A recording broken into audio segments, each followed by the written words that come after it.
Chilling tales for dark nights.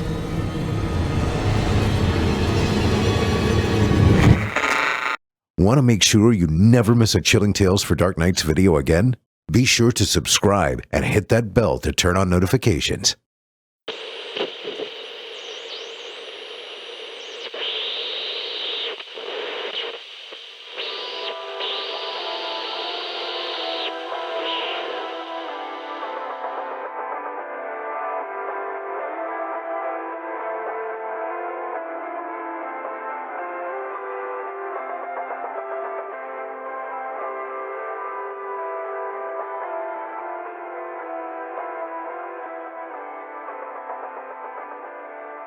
Well, hey there.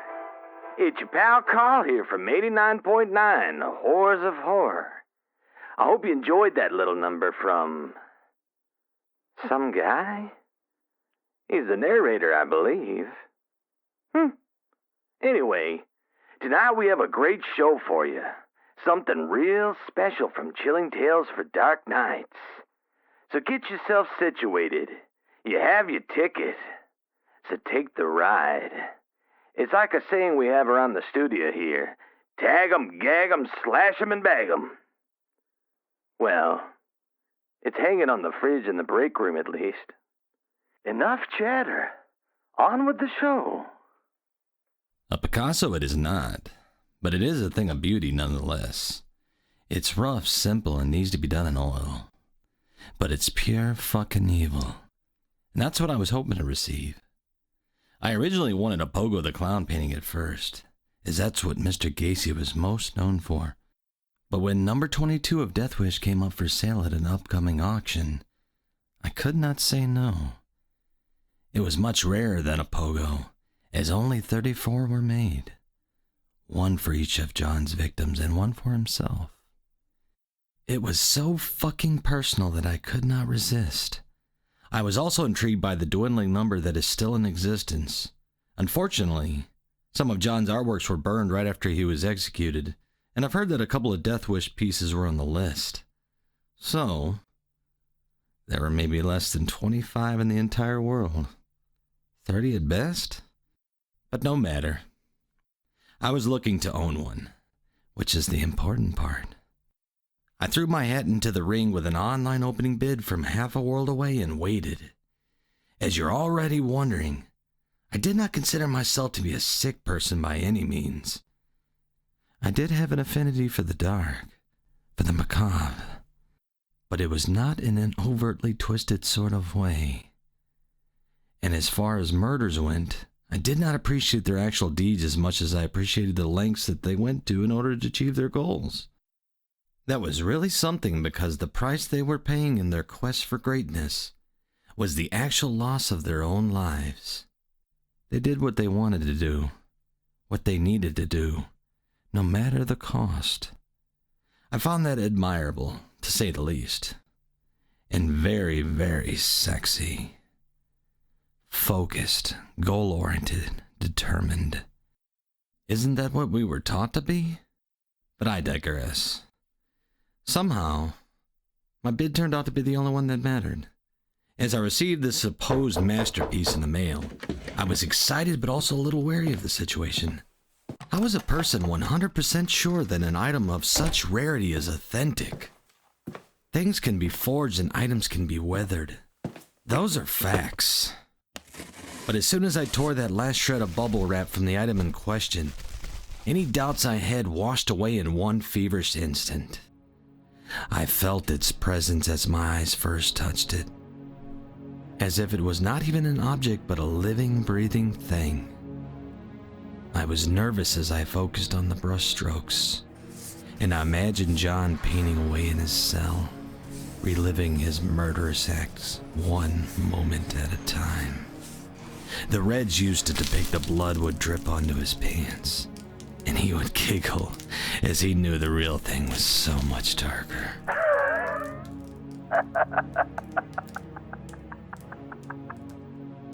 My visual then expanded, and I could see the full picture of what it was.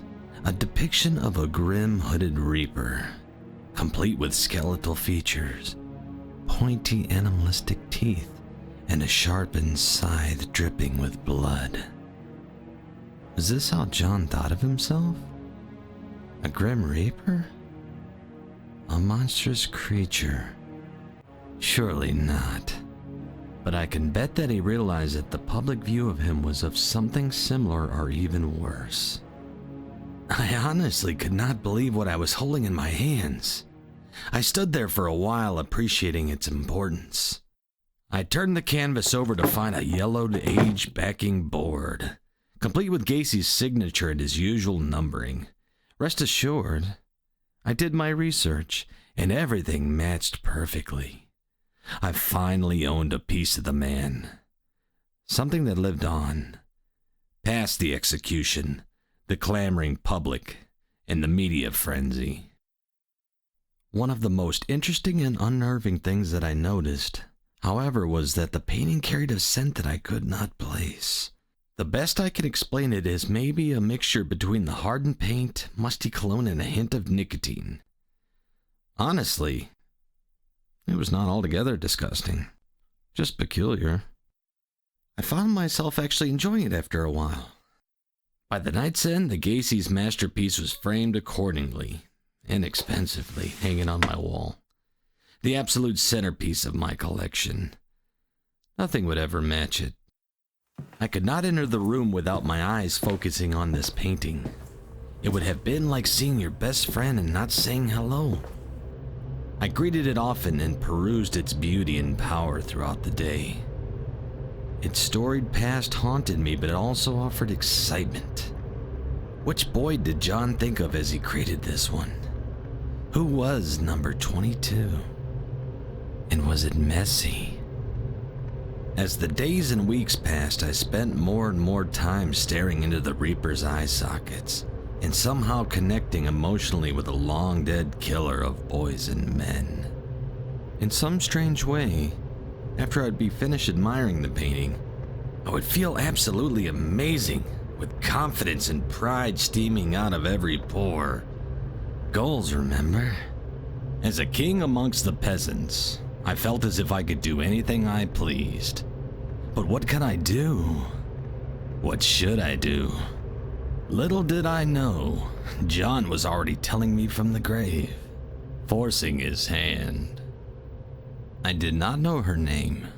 All I knew was that her ass looked simply amazing in those skin-tight pants as she jogged past me at 6:40 a.m. every morning.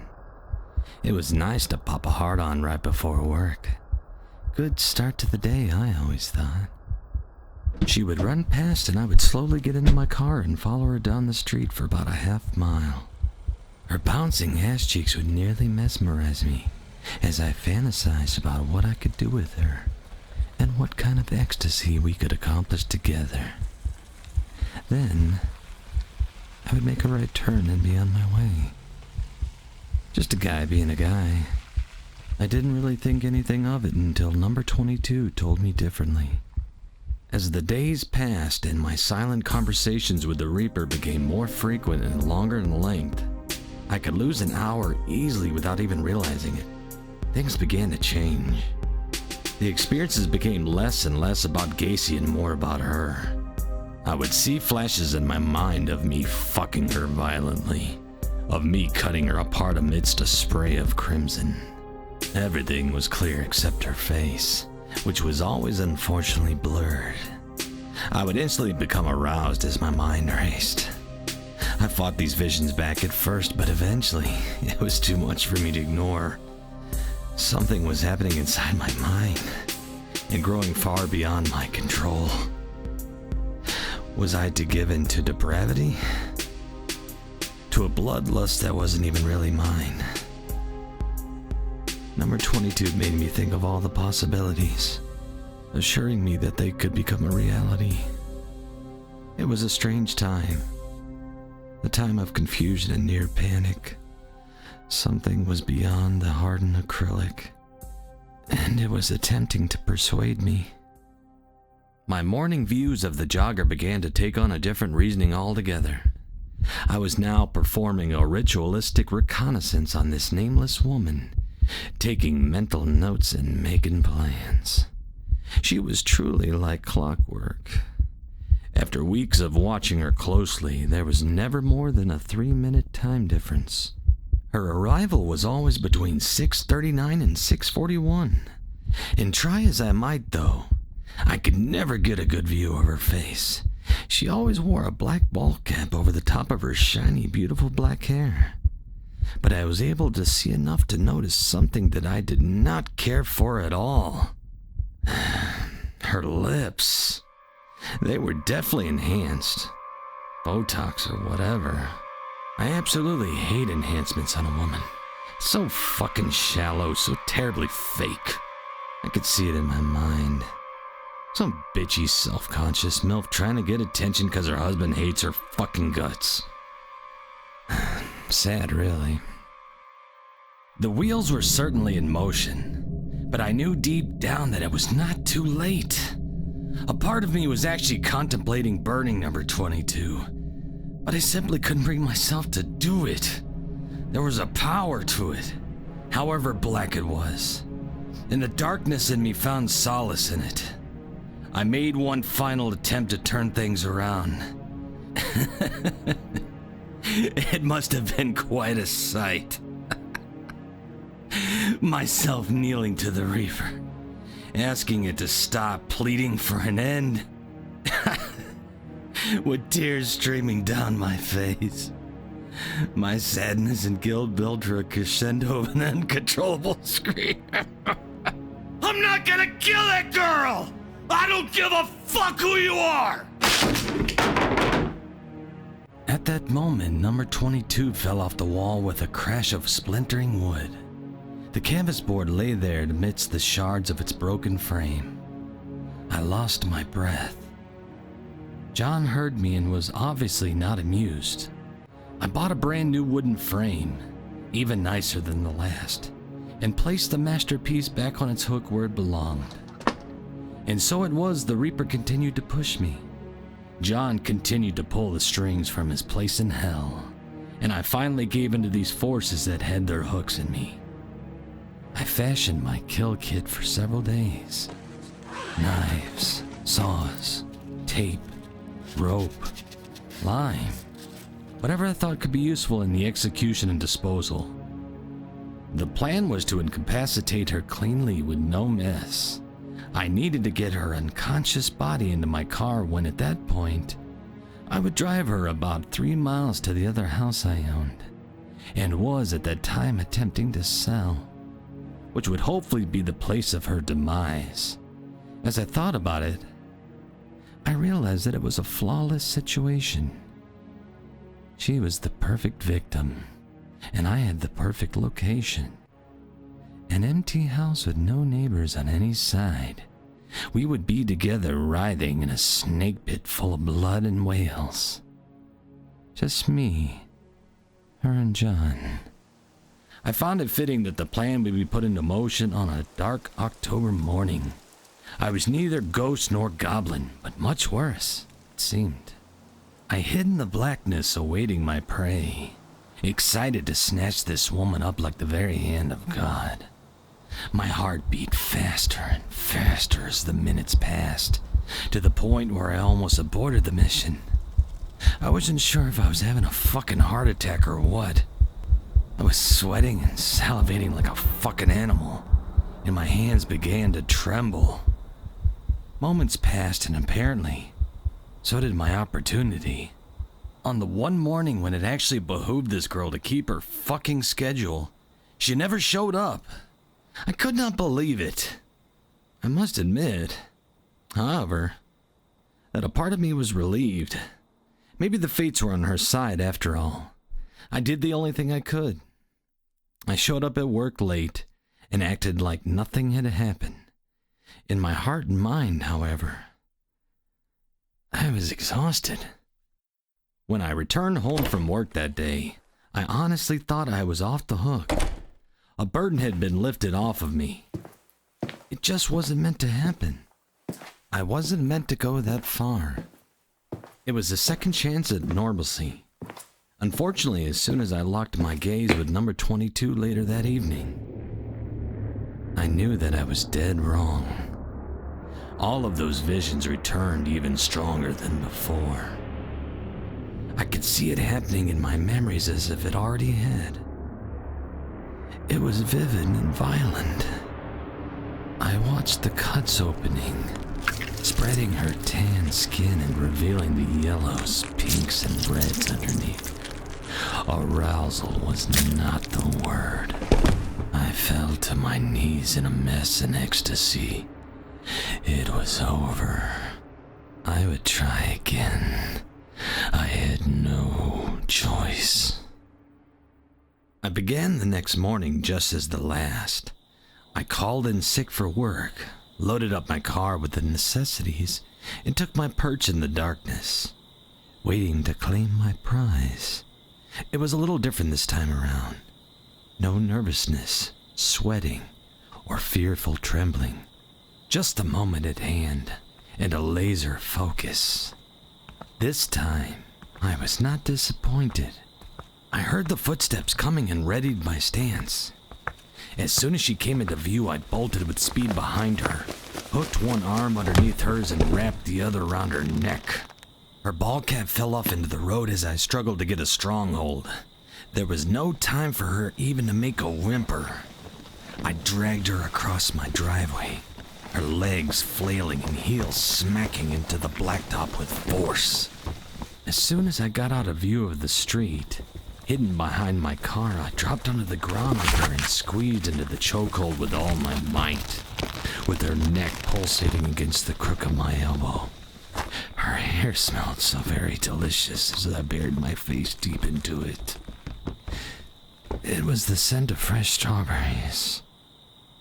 After a few minutes of struggle, I realized that she was unconscious.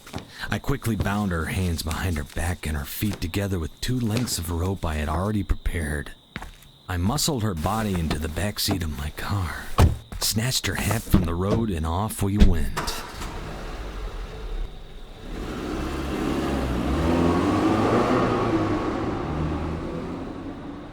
It wasn't easy to stay under the speed limit, but I definitely didn't want to call attention to my vehicle. It was a true exercise in self-control. My other property was just a few miles away, but I was honestly scared of her waking up and jumping out of the car somehow. I crossed my fingers, gritted my teeth, and drove on. My heart was on fire, and I heard a non-existent squealing in my ears. Every sense was heightened. There was no going back. Of that I was sure. I pulled into the driveway of my old house without incident. It was more difficult getting the woman out of my back seat than it was forcing her in. The adrenaline had faded a bit, and there was definitely some weight to her. I hoisted her over my shoulder, grabbed the kill kit, and trudged towards the door. I opened it and entered the hell I had created. The basement was already prepared. I had the blue plastic tarp sprawled out across the floor with an old filthy mattress placed directly in the middle. I positioned folded blankets into the window cavities and over the doors to help muffle the screams in case anyone should be passing by. Most importantly, number 22 was leaning on a chair facing the mattress, so John could enjoy the festivities as much as I did. As fate would have it, my victim awakened from her slumber as soon as we entered and let out a blood-curdling scream. It startled me. In deep annoyance, I slapped her in the face to shut her the fuck up. Tore a piece of the duct tape from its roll and placed it over her mouth. Her beautiful brown eyes widened in fear and the tears began to flow. It was at that moment that I could finally appreciate her face's true beauty. She fought as much as she could, but she was mine, and nothing would change that. The Reaper watched us with pleasure. I rolled her back over and wrapped my hands as tightly as I could around her blue-veined throat. Her eyes bulged, almost completely out of their sockets, as I squeezed tighter and tighter. I held on for so long my hands cramped, and the wetness from her tears actually dried up. Apparently, it takes much longer to choke a person to death than one would think. After I was sure the woman had expired, I removed the tape from her mouth, disrobed her completely, and began the butchering. I started with the part I hated the most. Those hideous fucking lips.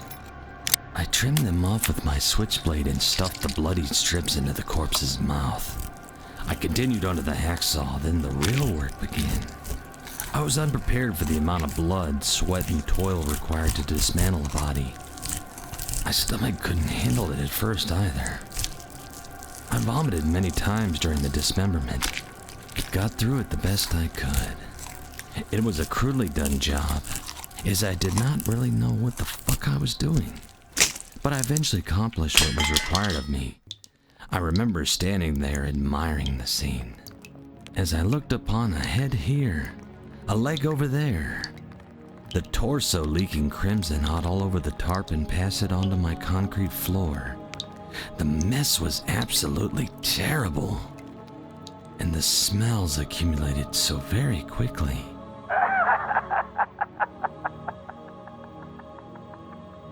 I could hear number 22 giggling at my rookie mistakes as I struggled to get through it all. It took nearly a week to dispose of the body and completely restore the basement.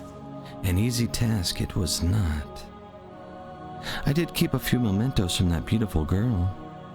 I saved the skull for display, kept her nipples which I have folded in my wallet, and collected her jet black hair, which is bagged in plastic and hanging in my closet. I revisit these items often, especially the hair. It still smells of fresh strawberries, a scent that takes me back to the moment I crossed the line. And as for number 22, I speak to John more than ever, and as of late, he has been asking me to look for that next perfect victim. Have anyone in mind?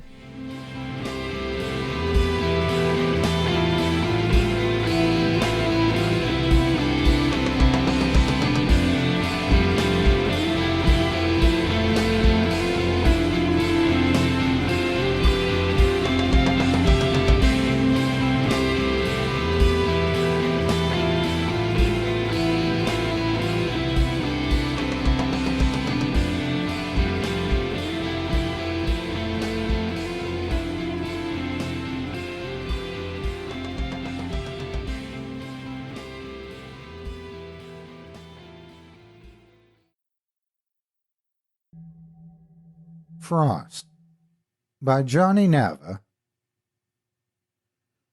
Part 1. We stopped checking for monsters under our bed once we realized they were inside us. Charles Darwin. If you've never had a gun pressed to the back of your head, you'd be surprised by how cold the barrel is. You can feel the weight of it pressed against your scalp and even the hole in the barrel. If you think you're going to die, you're disappointed with the choices you've made in life that have caused you to have a gun to the back of your head. Your life doesn't flash before your eyes like people always say. Instead, you search through your memories, trying to find the time where you were most happy so that you can be somewhat at peace before you get a bullet in your head. And that's where the confusion comes from. If you've never pressed a gun to a man's head, you'd be surprised by how much power you feel.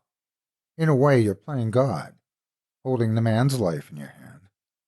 In the end, it's your choice whether he lives or dies. You feel the weight of the gun in your hand, the rigid complexities of the grip. If it's your first time, you'll be nervous. Sweat will accumulate across your hairline. You'll hesitate. And then there's a bang. And then there's silence. Nick whispers encouragement in my ear as I grip the gun in my hand. My hand is shaking. It's my first time doing this. He tells me not to be nervous, that he understands why I'm anxious, that even the predecessors got nervous. He grabs my wrist to steady my hand. I tell Nick, I don't think I can do this. Nick tells me I can't. He presses the gun against the man's head. The man whimpers. The man tells me not to do this, that he has kids. Nick tells him to shut up, that if he actually had kids, he wouldn't be in this situation. My hand is still shaking. Nick, I can't do this. Let's just go, okay? I shout. But you can, don't you see? We're the cleansers of this generation. If we don't do our part, then how are we better than him? I don't know. I just don't want to do this. I can't do this. Come on, John. Why are you giving up so easily? We've come so far now. Just take the next step. Trust me. No, I'm done with this. I can't do this. I shove the gun into his chest. Here, take this, I say, with my voice quivering. John, you're really not going to do this, huh? Nick smiles. All right, then. Let's go home, he says, wrapping his arm around my neck. We begin to walk together, away. The man on the floor starts to stand up. Nick turns around and shoots the man through the shoulder. Bang! Nick, what the fuck do you think you're doing? Nick looks back at me and smiles. Hey? Well, I'm just taking out the trash. He fires another shot into the man's knee. The man screams. Nick, stop! I try to wrestle the gun from his hand, but he overpowers me and snatches it back. You know, this is how some of the predecessors handled their business. Nice and slow. Nick fires another shot. Nick laughs. Nick, please, I'm begging you, stop this. It's your own fault. You could have done this yourself, but now I'm left to clean up what you couldn't finish. Nick raises the gun again. Stop, I'll do it. Give me the gun and I'll do it, I say, deflated. Nick smiles yet again, his white teeth glimmering in the moonlight. Nick hands me the gun. I point it at the man and pull the trigger. Bang! Silence. Nick pats me on the shoulder, still smiling. Congratulations, kid, he says, turning to look at me. You've passed the first test. Since Nick Frost, my life is being divided into two sections, before Frost and after Frost. Things were more simple before Frost. Before Frost, I had a girlfriend, a job, friends, even a family. Before Frost, I had a life. I was in a cafe on a Sunday afternoon when a man approached me. Mark Twain, huh? The man says, pointing to the book in my hand. Do the thing you fear most, and the death of fear is certain, the man smiles. Is there anything that man didn't say? I smile and ask him his name. He tells me it's Nick Frost. Nick and I talk about politics, literature, and our lives. I ask him what he does for a living, and he tells me he's a painter. Then Nick Frost tells me he wants to show me something. I follow him. I follow Nick to a beach that is within walking distance from the cafe where I was reading. Nick tells me he needs to show me something that he thinks I'll appreciate. I follow him to the shore, through the dunes, and eventually to some tide pools on the most northern part of the beach. I want to show you something. A place I think you really enjoy, but you may get a little wet. Nick motions for me to come closer. We're going to have to go in the water. This place I want to show you is right around the corner. I don't know, I say. I just met you. How do I know if it's going to be worth it? Life begins at the end of your comfort zone. Nick smiles at me before he jumps into the water and swims out of sight. I'd come to learn that Nick Frost speaks quite frequently in quotes. I jump in the water and follow him. Nick leads me to a cave hidden by the jagged rocks and cliffs around it, and instantly I see what Nick wanted to show me. The floor of the cave was composed of glass rather than sand, glass smoothed over by the ocean to form green and blue rocks that paved every inch of the cave. The walls looked as if someone had taken glitter and peppered it amongst the stone. The sun shined through at just the right angle that it formed several rays of light as they reflected off the glass into the shimmering walls. Man, Nick, you weren't kidding. This place is gorgeous. See, I knew you would appreciate this. No one knows why the glass is here. It just seems to collect here in the cave for some reason, Nick said, running his fingers through his wet hair. These glass rocks are awesome. I reached, picked up a few, and began to put them in my pocket. Nick quickly kicks my legs, sweeping them from underneath me, and mounts me, pressing his forearm into my throat. Nick, what the hell do you think you're doing? I blurred out, between breaths of choked air. Don't you see? If everyone that's ever been here took some of the glass for themselves, this place would stop being beautiful. The Great Wall of China, Machu Picchu, even Pompeii are slowly decaying. And do you know why? Nick, get off me. I struggle to get loose, but Nick applies more pressure to my neck, choking me. Listen, people are so obsessed with having beauty that they neglect to enjoy it. Now put it back. Nick releases me and helps me to my feet. Jesus Christ, man, what's your problem? I say. I'm sorry, I just want this place to be preserved. Nick reaches over and dusts off my shoulders. You okay? He asks. Yeah, you just scared me, is all. Nick grins. Fear will only hold you back, my friend. What you're not afraid of. Anything? I ask him. Not anymore. I call bullshit. There's no way you can't be afraid of anything. You know, I used to be really afraid of water, Nick says, motioning me to sit down with him. Yeah? Well, what happened? Nick spits into the glass at his side. Let me tell you a story. My father was not a nice man. He made enough money to support our family, you know. He put a roof over our head, put food on the table, provided my mother and I with clothes.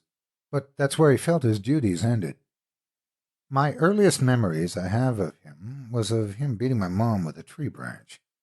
Of course, he would beat me too once he felt I was old enough, which of course was only like 9 years old. Nick spits again. And you know, I didn't hate the beatings nearly as much as he tried to make us seem like the picture-perfect family. Out in public, he was a saint, a loving husband, caring father, a beacon of light amongst the whole community. But as soon as he knew nobody could see him, he changed. I mean, the difference between him outside our home and inside was as different as night and day. Anyways, my father would hit my mother and I nearly every day, and there was never any reason for it. Sometimes I would get brave and fight back, try and struggle a little bit, and man, that would really piss him off. So, you know what he did? What? He would drown me. He used to have a bird bath in the backyard of my house because my mother loved birds, and that's where he'd do it.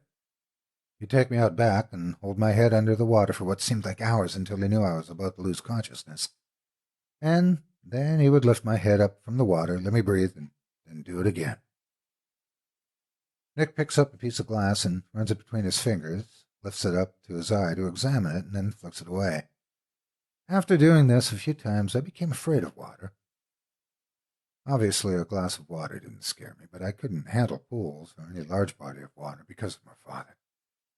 When I was 18, I moved out of the house, and when I was 20, I went back. Why'd you go back? I asked. Apparently my absence only left my father with more aggression and only one person to take it out on, my poor mother. One day, instead of a tree branch, my father decided to use a baseball bat and he killed my mother. And my father was such a charmer that he had so much money that he was able to weasel his way out of prison. So I went back. Went back home and it killed my father just like he killed my mother. Nick looks at me, his gray eyes shining in the light inside the cave. Monsters don't exist in the way they are depicted in movies and books. They look like you and I. They talk like you and I, and they walk like you and I. We're surrounded by monsters every day, and we can't even tell who they are. When I killed my father, I wasn't committing murder. I was cleaning. Ridding this world of just one less monster. Does that make sense? I hesitated for a moment before nodding. Yeah, I guess so. I mean, I can't blame you for killing him. I would have, too. Killing my father didn't make everything okay, though. I mean, for one, I was still afraid of water. Nick laughs, breaking the tension in the cave. So what'd you do about it? Nick stands up and wipes off the back of his jeans. Well, what do you think? I went for a fucking swim. Nick extends his hand to help me up to my feet. John, do you believe in the butterfly effect? What do you mean? You know, the butterfly effect, the chaos theory, and where if a butterfly flaps its wings, it could cause a hurricane somewhere thousands of miles away. Oh, yeah. I'm not too familiar with it. Well, it's basically saying small changes could eventually make very big ones in a non-linear state. Nick, I don't know where you're going with this. What I never understood was if the butterfly flapping its wings could cause a hurricane, then why not squash the butterfly?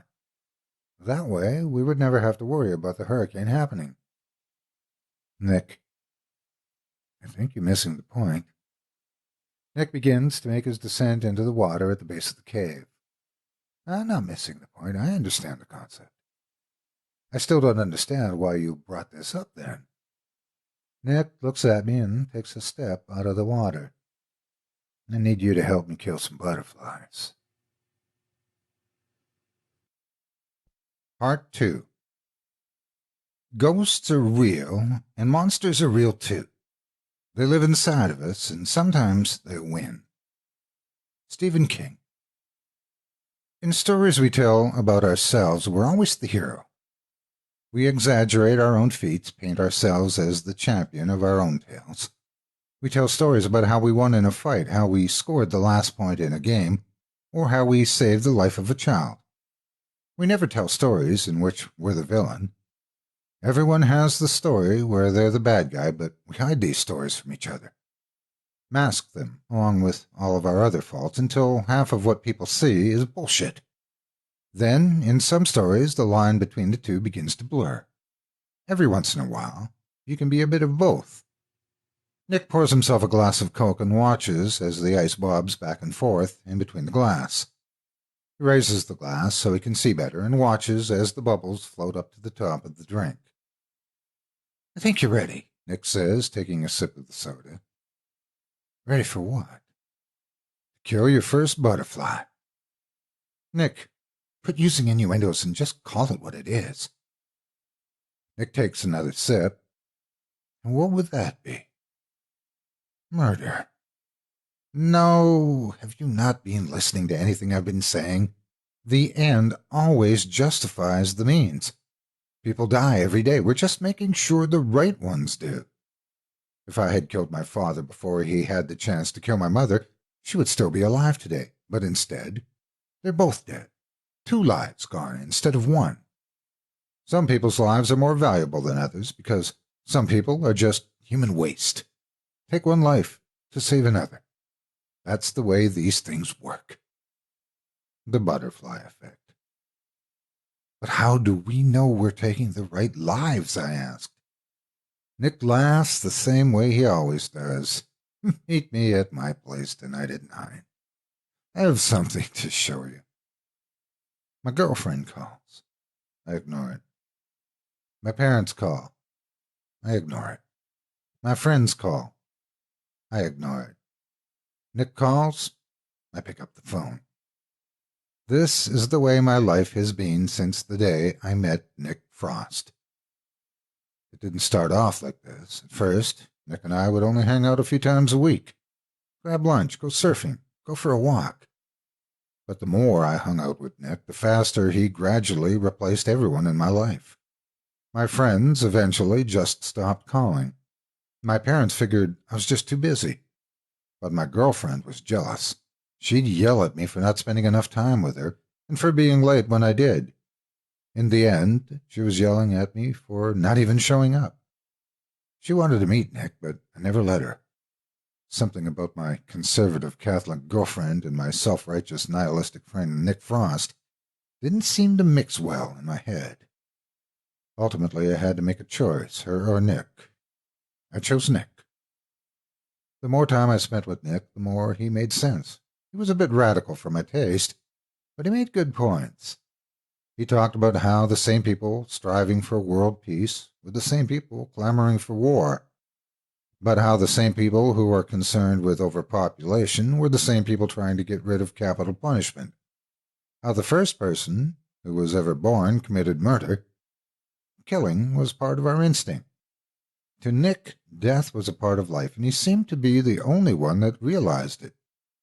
Nick wanted to see nature take its course, and if people weren't going to let it, then he'd have to help. Nick had a disturbing outlook on the world, but at least it made sense. Nick had the kind of charisma that would piss you off simply because of the fact that you didn't have it. Everywhere we went, people seemed to know Nick. He'd get free food when we went out to eat, or free drinks when we went out to drink. Everyone greets him like they would an old friend. He even got free clothes at the mall when we went out. He was smart, too, and of course he was fucking handsome. Nick Frost is the type of person that you hate at first because you're jealous. Then you hate yourself for liking him so much. I liked Nick Frost. Everyone liked Nick Frost. I pulled up to Nick's house at 9 o'clock, just like he asked, and Nick was already waiting outside. "I'll drive," he says, motioning for me to come to his car. I get into his car, and we start driving. "Where are we going, Nick?" "Tonight, everything's going to make sense. Everything I've been trying to teach you. You're getting a live demonstration." "Nick, you're scaring me a little," I said, laughing nervously to cover up my anxiousness in my voice. "Fear will never get you anywhere in life. There are so many moments in life that we miss out on because of fear." Nick slams on the brakes, surging me forward in my seat. "Nick, what the hell are you doing, man?" "Wait." "What do you mean, wait?" "Just stop. Stop talking and wait. But do it." And so Nick and I waited, and I don't even know what I'm waiting for. In that moment that just passed, is the youngest you will ever be from here on out. You will never again be further away from dying in your entire life than you were in that moment. We're sitting in the middle of the road. You have exactly one life. Don't let fear determine any other moments in your life, or you'll spend your last days thinking of all the other moments you've wasted. I sit quietly, trying to absorb everything Nick just said to me. The house is coming up on the left. Nick leads me to an old wooden house, isolated by at least a mile in each direction. It looks as if no one has been here in 10 years. The front of the house has ivy climbing up the front, clinging on the windows on the second floor. The wood looks like it's been eaten away by termites and worn down by the weather. It's a place that looks like it would be brimming with spiders. I have always been afraid of spiders. I remember Nick's words. I follow him inside. "Nick, what are we doing in here?" I ask. "Just be patient. You're going to spoil the surprise now. Come on." Nick leads me into the basement of this broken-down house, brimming with spiders, and I see a table surrounded by men. These men, 4 of them in total, are sitting around a small wooden table at the center of the room. Each one of them with their hands tied behind their backs and their faces hidden behind a black burlap sack. "Ta-da!" Nick says, doing a little dance around the room. "Nick, what the fuck is this?" "Your enlightenment." Nick walks around the room and removes a sack from the head of each man seated around the table. Then he makes a second circle around the table, patting every man on the head like you would in a game of Duck, Duck, Goose, except instead of calling out animals, he's calling out their crimes. Pedophilia, rape, murder, violence. Nick continues to circle around the table. "Do any of you know why you're here today?" Nick waits for a response that he knows will never come. "Fair enough. You're here today because you're the parasites of society. Every selfish action you've chosen to commit has had a reaction on someone else." Nick extends his finger, pointing out each man individually. "The little girl you touched can no longer have a successful relationship. She bounces around from man to man, looking for the thing that will satisfy her. Make her less empty, and that will never happen because of you. Dominoes." He points to the next man. "The girl you raped went into a depression. The antidepressants didn't help. So you know what she did, do you? She took her own life, and all so that you could have a moment of pleasure." ripples in the water. Next man. You're a murderer too, but you're not like me. You see a man leaving a bar, walking to his car, and you decide, that's a nice car. You want that car. You deserve that car, so you try and steal it. The man protests, so what do? You stick a knife in him, and when he fights back, you keep doing it until he stops fighting. Now you have a father lying in the street, bleeding alone, leaving his family behind to try and make a living, but they can't. So now you have a whole family living on welfare, table scraps, when they didn't do anything wrong, just because you wanted a car. House of Cards. And you. Nick points to the last man. I know you all too well. You have a tough day at work. Maybe you've been drinking too much and you come home. You feel angry for some reason. You want to hit something, someone. So you look at your wife for relief. You hit her, beat her up, and then go to bed. You don't see how much she hates that you hit her, or how much she loves you, despite the fact that you do. You don't see how hard she tries for you, how she bends over backwards for you, cooking and cleaning, trying to take care of you only to get repaid by a good old-fashioned beating. You do this just to get some relief. Nick looks up to me and winks. Each one of you has loved your life selfishly up until now, and tonight you will die because of this. The eyes of the men in the room dart around looking at each other frantically. There is one exception, however. I will let 3 of you go to live out the rest of your pathetic lives if one of you stays behind. One of you must sacrifice yourself to save the others. This is your moment of redemption. Take one life, save another. Nick's words echoing in my ears. You'll have 1 hour to choose. Nick walks up to me and whispers in my ear, if one of them volunteers, I'll let him go, all of them. You're about to bear witness to the selfishness of man in its purest unfiltered form. Tonight, you will see what I've known all along. Nick exits the room. Some situations your brain doesn't quite know how to process. Not immediately, at least. Like when you first get your heart broken, or when someone else close to you dies, or when you're in the basement of some rundown home in the middle of nowhere, with a house full of spiders and hostages, and the friend you came here with tells you that he's going to kill 3 of them if one of them doesn't volunteer to be killed first. These are the kind of moments that are hard to process. The clock is ticking. Each of the men are frantically trying to convince the other why they should be released. Each man claims that they're innocent, that they have families, that they don't even know what Nick was talking about. They urge me to free them. They try and break themselves free. I'm sitting there apprehensive but curious. It's not every day you get to see this display of pure human survival instinct kicking in, after all. To me, these men are like actors on a stage. Reality TV in a new gritty format. Nick is the host. I'm the audience. They're the contestants, and this is the season finale. The clock is still ticking. As the time left on the clock begins to dwindle down, the men get more excited. They appeal to me again. Appeal to each other to be the one to bite the bullet. No one ever even thinks about volunteering. In fact, it never even comes up in conversation. The selfishness of man in its purest form. Nick enters the room slowly and asks the question he already knows the answer to. Well, what's the verdict, guys? The men stay silent. They all stare down at the floor. Then one speaks up. It's violence.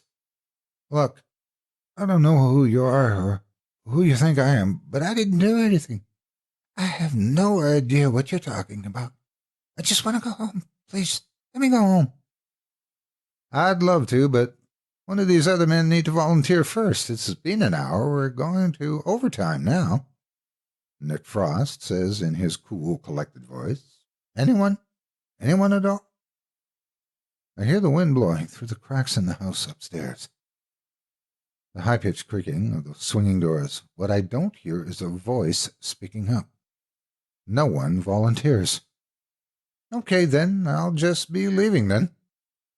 The men are shocked that they're still alive. That's it? I asked. That's it, says Nick. No blood? I asked. No blood, he says. Nick and I leave the basement and walk upstairs. Gasoline. Gasoline everywhere. Nick, if you're going to do this, I don't want to be here. Nick doesn't even look at me. God's greatest tragedy is the creation of mankind. Nick Frost whispers. Promise me, you won't even read the newspaper. What? Just promise me, please. Give me your word. Fine, I promise I won't read the newspaper. Why did you make me promise that? You might feel guilty after I do this. Nick lights a match. Part 3.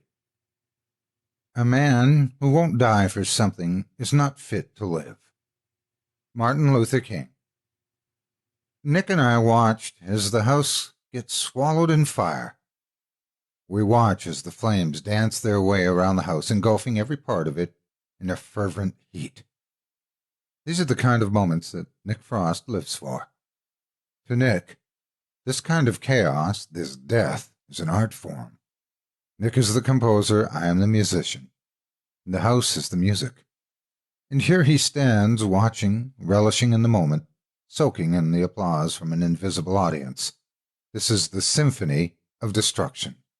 I wish we could trade eyes, Nick whispers. I wish we could see what I see. There would be no more confusion, no more doubt. You would know that we're doing the right thing. Nick laughs.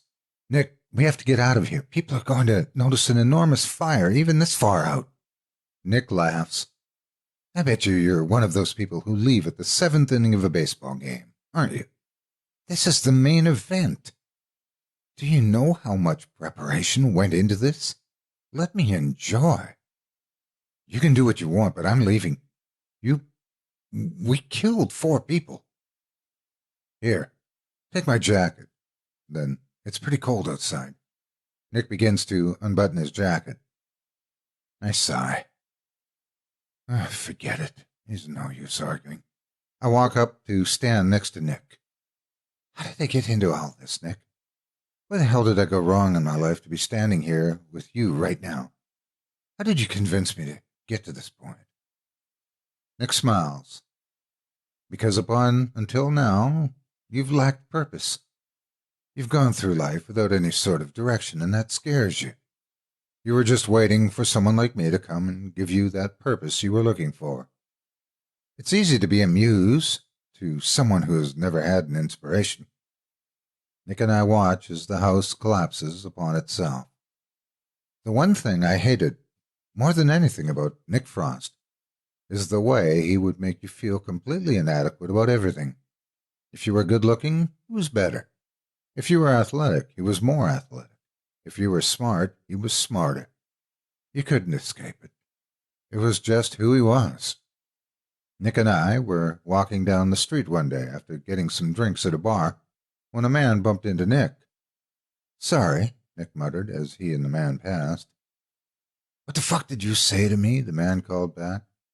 Relax, Nick replied and continued to walk. No, don't tell me to relax, the man shouted back, approaching us. He got to Nick, turned him around, and pushed him. Nick stumbled backward a little bit, but regained his balance and approached the man. What are you trying to prove? Nick asked. We're the only people out here right now. Go home. The man sparks a cigarette as Nick is speaking to him. And quit smoking. That stuff's going to kill you, Nick continues. What, this? The man holds up his cigarette. The man places the cigarette in his mouth, inhales, and proceeds to blow the smoke in Nick's face. I watch as that signature Nick Frost smile begins to extend across his face. I listen as he begins to laugh that signature Nick Frost laugh. Nick turns back to look at me, still smiling. Well, at least I tried, right? In what seemed like a split second, Nick brought his right hand from his pocket into the cavity between the man's ribs, the solar plexus of the man in front of him. The man drops to his knees instantly, struggling to breathe. "I'll give you a moment," Nick says, taking a step back. He waits until the man can breathe somewhat normally and lets him stand to his feet. "Seriously, man, do you know how many carcinogens are in those things? Those things are cancer wrapped in paper," Nick announces. The man takes a swing at Nick, but Nick pulls his head back, causing the fist to miss by inches. "Formaldehyde, arsenic, benzene, all that stuff can be found in cigarettes. Do you know how bad those chemicals are for you?" Nick says, ducking under a jab. The man keeps throwing punches. Nick keeps dodging them. The way Nick moves looks more like he's dancing than it does fighting, or rather, dodging. "Stop smoking. You'll live longer, I promise." At this point, I'm tired of watching Nick toy with the guy. "Nick," I call out, "now's not the time for one of your lessons." "What?" Nick turns to me and asks, causing him to lose focus and get punched in the jaw. Nick drops to the ground, landing on his side, and slowly makes his way to his feet. Nick's still smiling. "Next time, punch with your body instead of just your arm and snap your wrist. That's where all the power comes from." Now Nick is standing parallel to the man in front of them. "It's a little trick my mom taught me. She was a tough lady." "Fuck you and your mom," the man shouts at Nick in frustration, with his hands on his knees trying to catch his breath. Nick's smile disappears from his face. "Me and my mom? You know, you remind me a lot of my father. My father and I didn't get along too well." Nick throws a right hook that completely collapses the guy. "Me and my father didn't get along well at all." Nick lifts up the man's head by his hair, forcing him to look into Nick's eyes. "Nick, take it easy, man. Let's get out of here. The guy's done," I say to Nick's deafened ears. Nick brings his fist into the nose of the man, and blood starts leaking out. He pulls his fist back and plants it into the man's again and again and again. I tear Nick off the man before he beats him to death. "Nick, what are you doing, man? You're going to kill him," I yell. "God, I'm sorry. I didn't know what happened." I looked around the area for witnesses, and I'm relieved to find there were none. "All right, it's okay. We just got to get out of here now, okay?" "One last thing," Nick says, holding up one finger. Nick picks up the remainder of the cigarette and inhales so that the tip of it lights up in a bright shade of amber. "This will remind you of what you learned tonight," Nick whispers in the ear of the bleeding man on the floor, holding up the burning cigarette in his hand. "This moment is the farthest away from dying you will ever be. Don't do anything that will speed it up." Nick twists the cigarette in the wrist of the man on the floor. Sparks bounce off his skin, smoke rises from his flesh, and the man lets out a feeble cry. Nick flicks the cigarette and walks up to me. "Now we can go," he says. "Like I said before, inadequate." Nick tells me I'm ready for my first test over dinner at my place the day he burnt a hole in the man's wrist. "You're going to need to kill somebody," Nick tells me before shoveling a spoonful of food in his mouth. "Don't worry, it won't be someone innocent. I'll track them down for you, but this time you need to be the one who lights the match, so to speak." I don't know if I'm ready for that yet, man. "I know." Nick places his hand on my shoulder and winks at me. "I know. It's not as hard as you think. You'll probably be surprised by how naturally it comes. People are always surprised. I was, at least. Take one life, save another, remember? We're not doing anything wrong. Not really, at least." I think about Nick's words for a moment. His philosophies ricochet off the walls of my skull. "Fine, I'll do it, Nick. We just have to be safe. I'm not going to get caught for this." "You won't be." And this is where it all began, with Nick's arm wrapped around me, telling me about how I passed the first test, with a pistol wrapped between my fingers, and with a dead man bleeding out on the floor behind us. "How does it feel?" Nick asks me. I don't really know for sure. It feels like I'm not here right now, like I'm dreaming or something. It's an unreal feeling. Killing someone, it's an out-of-body experience. When you're doing it, It feels as if you're an autopilot or watching yourself in third person. You become quiet. Words seem to carry less meaning for a while. You're not sure how you should feel about it, so mostly you just feel numb, and sometimes you want to kill again. Reality is never guaranteed, but I can assure you, you're not dreaming. Are you hungry? I am. Let's go get some food. Hey, Nick, I say in a feeble voice. Yeah? What are the predecessors? Don't get ahead of yourself, my friend. We'll get there soon enough. Just be patient. Okay? Now, I kind of want some pancakes. Let's go get some. We find the only place open at this time of the night and go get pancakes. We leave the body where it is. Murder is one of the easiest crimes to get away with, really, Nick tells me. You just have to be smart about it. Don't return to the crime scene, and don't do it where there are witnesses. And never kill anyone that can be traced back to you. That's always the first thing police will look for. A connection. Nick doses his pancakes in syrup and takes a bite. I don't order anything. Something about killing someone that really makes you lose your appetite. If you kill a complete stranger, you don't get caught. Almost never happens. Just remember not to leave any type of DNA laying around. What's the second test? I asked Nick, taking a sip from my water. The second test? I'll get to that in a moment. You and I are doing great things. We are the invisible salvation that this world needs. Have you ever heard of the Axeman of New Orleans? How about the Zodiac Killer? Jack the Ripper? Yeah, I've heard of them, except the Axeman. Why do you ask? Okay, the Axeman of New Orleans was this serial killer back in the 1920s. He, like other serial killers, would send letters to the press as a kind of publicity stunt to gain fame. Although he was a little different and claimed that he was some kind of demon who was invincible and... Nick, why are you telling me this? I interrupted. Damn it, you're just so impatient. Just listen. Nick tries to remember where he left off. One thing that set him apart from the rest is that he told them he would spare anyone that played jazz in their home, and after that, jazz filled the streets of New Orleans, kind of like the final plague in the book of Exodus. You read a lot, huh? I read a lot, Nick replies. Anyway, these people were killers. They're not like us, understand that, but they had recognition. People knew who these killers were and feared them so much that they changed their own behavior. I want that kind of recognition. I want that kind of fame. I want people to change their behavior because of us, and if fear is the only motivator, then so be it. You and I have great potential we've only begun to tap into, and tonight you're in, and you have no idea what we're capable of. Nick finishes up, and we leave the restaurant. The second test is to find someone on your own and kill them, Nick announces to me as we're getting into his car. I'll be there beside you, but this time you need to track him down, you need to subdue him, and you need to kill him. Monsters are everywhere if you know where to look. Shouldn't be too hard to find someone. I'll just be there so that I know you did it. Find someone, subdue them, kill them. Sounds easy enough. You seem to find them pretty easy. Well, I know where to look, and where I look is everywhere, Nick smiles, and we drive away. The next day is my mother's birthday, so it was necessary that I make an appearance.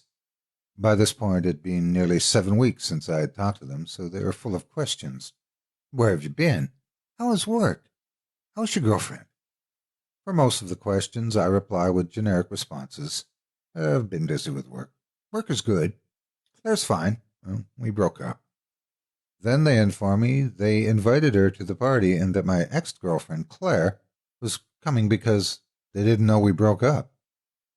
Fuck. Did you hear about that fire that killed 4 people? That question intrigued me. What do you mean, that fire that killed 4 people? I asked. Didn't you hear? My mother replies, scrambling to find the newspaper article that explained it. There was this big fire the other day that killed a few people. I'm surprised you didn't hear about it. The house that Nick and I burned made it into the paper. I think of how Nick must have been so thrilled that we're one step closer to fame he talked about. Remember his words. Don't read the newspapers.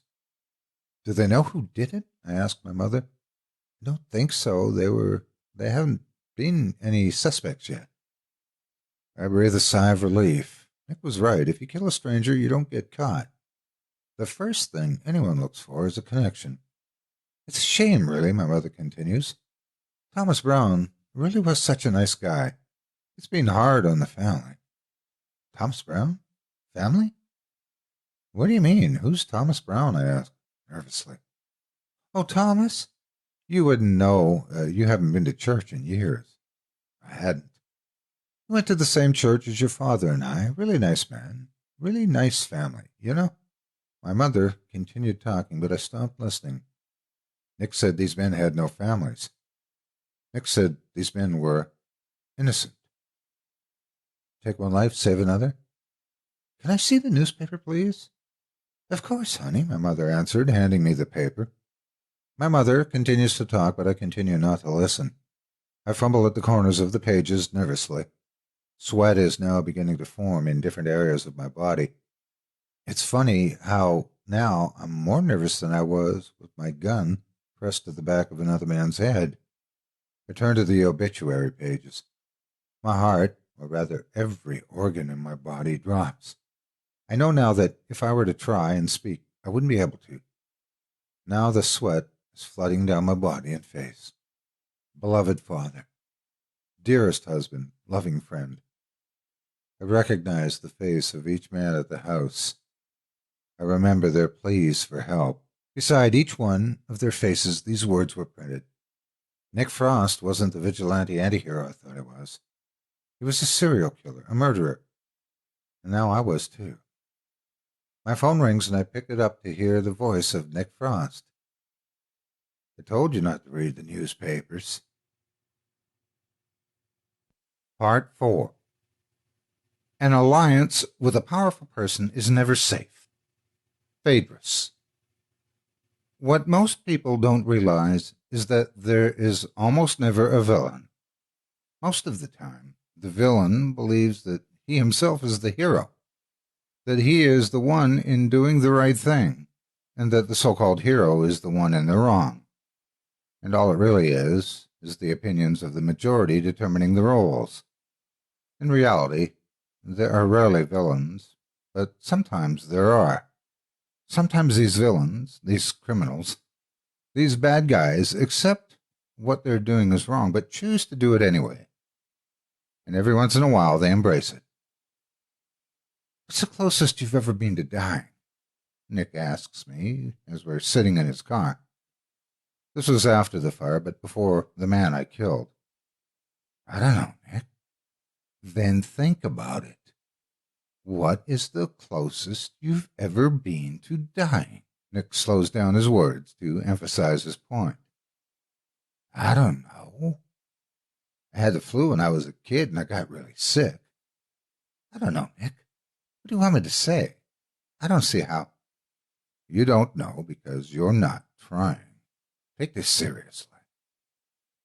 Nick pulls out a gun, checks to make sure there are bullets in it, and then cocks it back. Tonight will be the closest I've ever been, he says. Nick smiles and then shoves the barrel of the gun so far down his throat that he almost gags. Nick tries to speak, but every word is inaudible.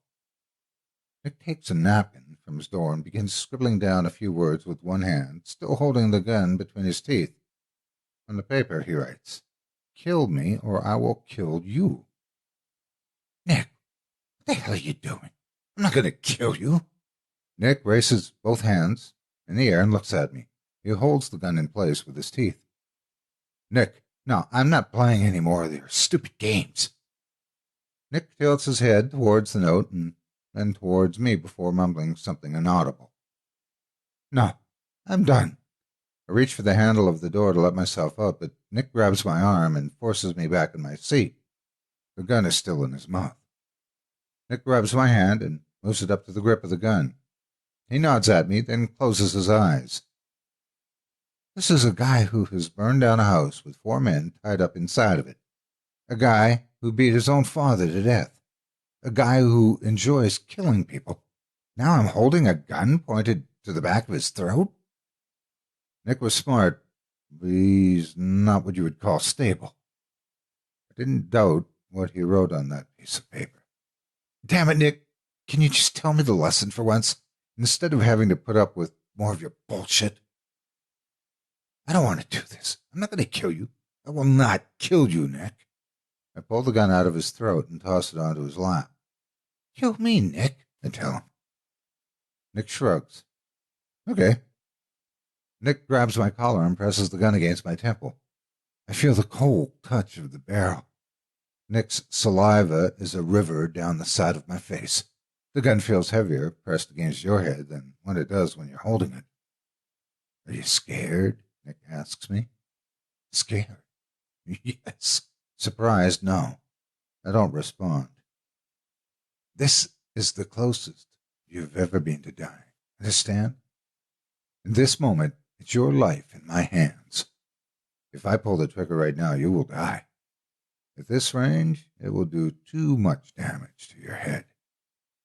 It'll have to be a closed casket funeral. Your parents will be upset. Your friends, too. And then they'll move on. You'll be put in a box 6 feet underground. Someone you've never met will cover you in dirt. And then the worms will eat your corpse. Pretty soon, everything about you will have faded away and you'll become a memory. Then do it already, I tell him. In 100 years from now, you'll cease to exist. You won't even be a memory. Once you accept that you can't make a difference, that you can't change the world, that you don't matter, then you can matter. Nick presses the gun harder against my head and pulls my collar closer to him. The first step to self-acceptance is self-destruction. I hear the sound of Nick tightening his finger around the trigger, and then the sound of him releasing his grip. Looks like it's your lucky day, Nick says, letting go of my collar and pointing to the gun. Forgot to turn the safety off. If I was a smarter man, I would have abandoned Nick and his antics the first time he pinned me down in the cave. And if I was at least of average intelligence, I would have called it quits when I saw the basement of the house. But I suppose I'm neither. Nick knew this, and this is why I'm here right now. Standing in the middle of my living room with a newspaper clenched in one hand and my cell phone to my ear. The guilt of killing 5 innocent men hanging over me. And with Nick Frost, a serial killer, telling me I wasn't supposed to read the newspaper. I make my way to the bathroom so that nobody will hear the conversation between Nick and I. My heart is a jackhammer. I told you not to read the newspapers, and what do? You go and read the newspapers. How the hell did you know I was looking at a newspaper? What's going on? Nick, what the fuck have you done? I need you to come and meet me, Nick says calmly from the other line.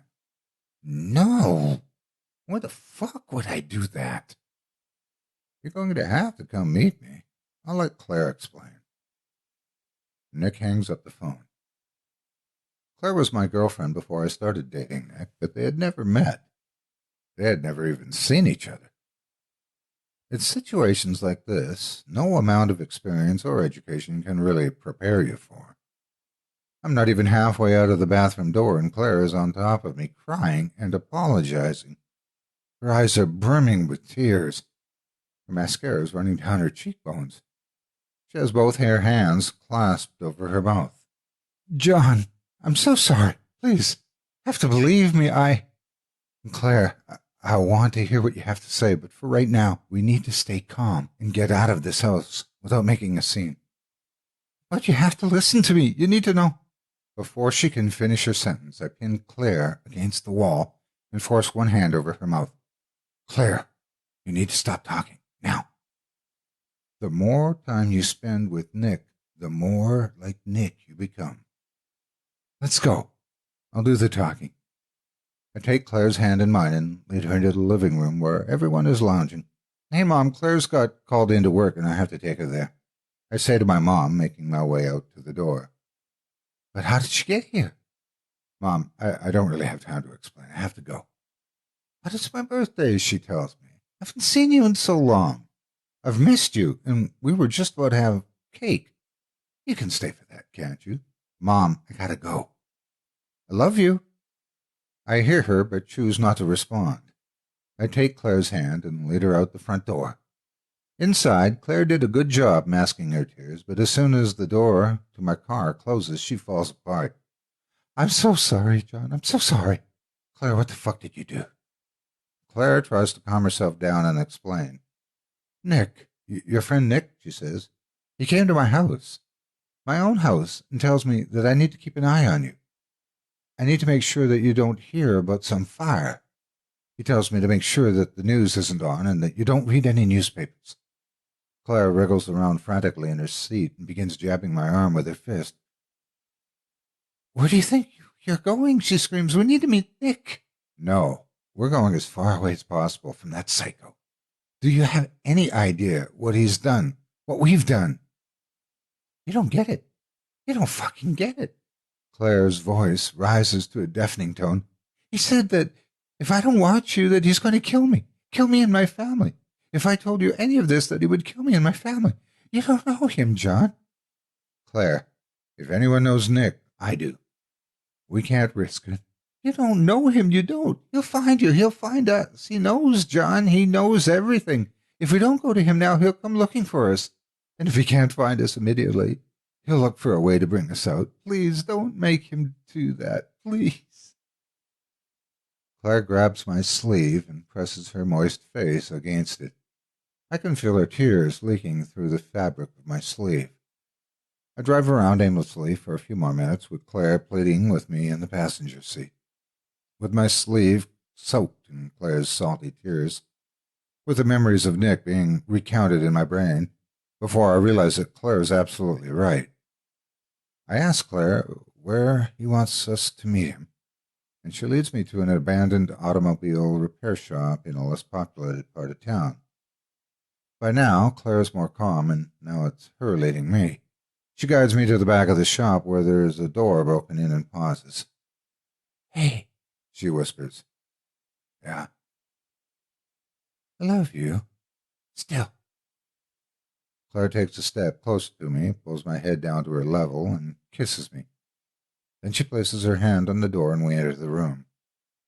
The state of mind you're in after you find out that your best friend is a sociopathic lunatic who tricked you into killing people is similar to the state of mind after you killed someone.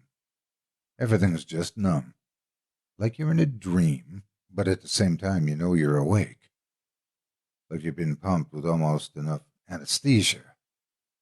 Inside the room is a bunch of old equipment that used to be used for repairing cars. Rusty tire irons litter the floor. Rogue screwdrivers and engine parts can be found in every corner of the room. Chains hang like decorations from the ceiling, and on the table, pressed against the wall, is the radio blasting that song, Give Me Shelter, by the Rolling Stones. And in the center of the room is Nick Frost, dancing by himself to the music. Dancing. Hey, guys, Nick Frost says to us like we're guests that just arrived at a party he was throwing. Come on in. Nick is still dancing. John, you look upset. Something wrong? I trusted you, Nick. I believed in everything you said, everything you ever told me. I took to heart. I believed in you, Nick. But I know what you really are now. You know better than your father. Nick stops dancing. Those are some harsh words there. I'll let it slide. Listen to me, I helped you. I'm still the same, Nick. I just knew you weren't ready. You're still not ready. You can't possibly understand yet. Understand what, Nick? Another one of your lessons? I'm so sick of all your bullshit. Of always having to put up with you. You have no idea what the fuck you're talking about. I scream at Nick, but he stands there without blinking, taking in everything I have to say. Here's the thing. We kill people, or rather, killed people to save others, right? That was the rule. The rule hasn't changed. It won't change. No, Nick. We killed guilty people. People who deserved to die. Those people in the house were innocent. No one is innocent, John. Not you, not me, not even your pretty little girlfriend over there. You can't kill evil. You can't try to kill it. We can try to cover it up, convert it, we can even try to control it. But we never will. In the last 100 years, we've had 2 wars greater than any war ever fought in the history of this planet. We have weapons that can melt your flesh, gas that can make you vomit up your organs. We have enough bombs to kill nearly every life form on this planet again and again and again. Claire hasn't budged since we walked through the door. Her head hangs parallel to her shoulders, eyes open but refusing to look at Nick. Claire is more scared than anyone I've ever seen, and I don't blame her. The world's a scary place, and it's only getting worse. And I seem to be the only person who realizes it and is willing to do anything about it. We are left with only 2 choices: control the population or eliminate it and start over. I just wanted you to help me sort things out, Nick says. Nick takes out a folded piece of paper from his back pocket and hands it to me. I'm sorry things have come to this.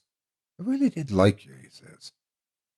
If you're planning on killing me, just get it over with, I say. Kill you? No, that's not part of the plan. Open the paper up. I open the paper and see 3 addresses, written sloppily in ink. One of them is the address to my parents' house. What are these? The fuck are these? I ask Nick.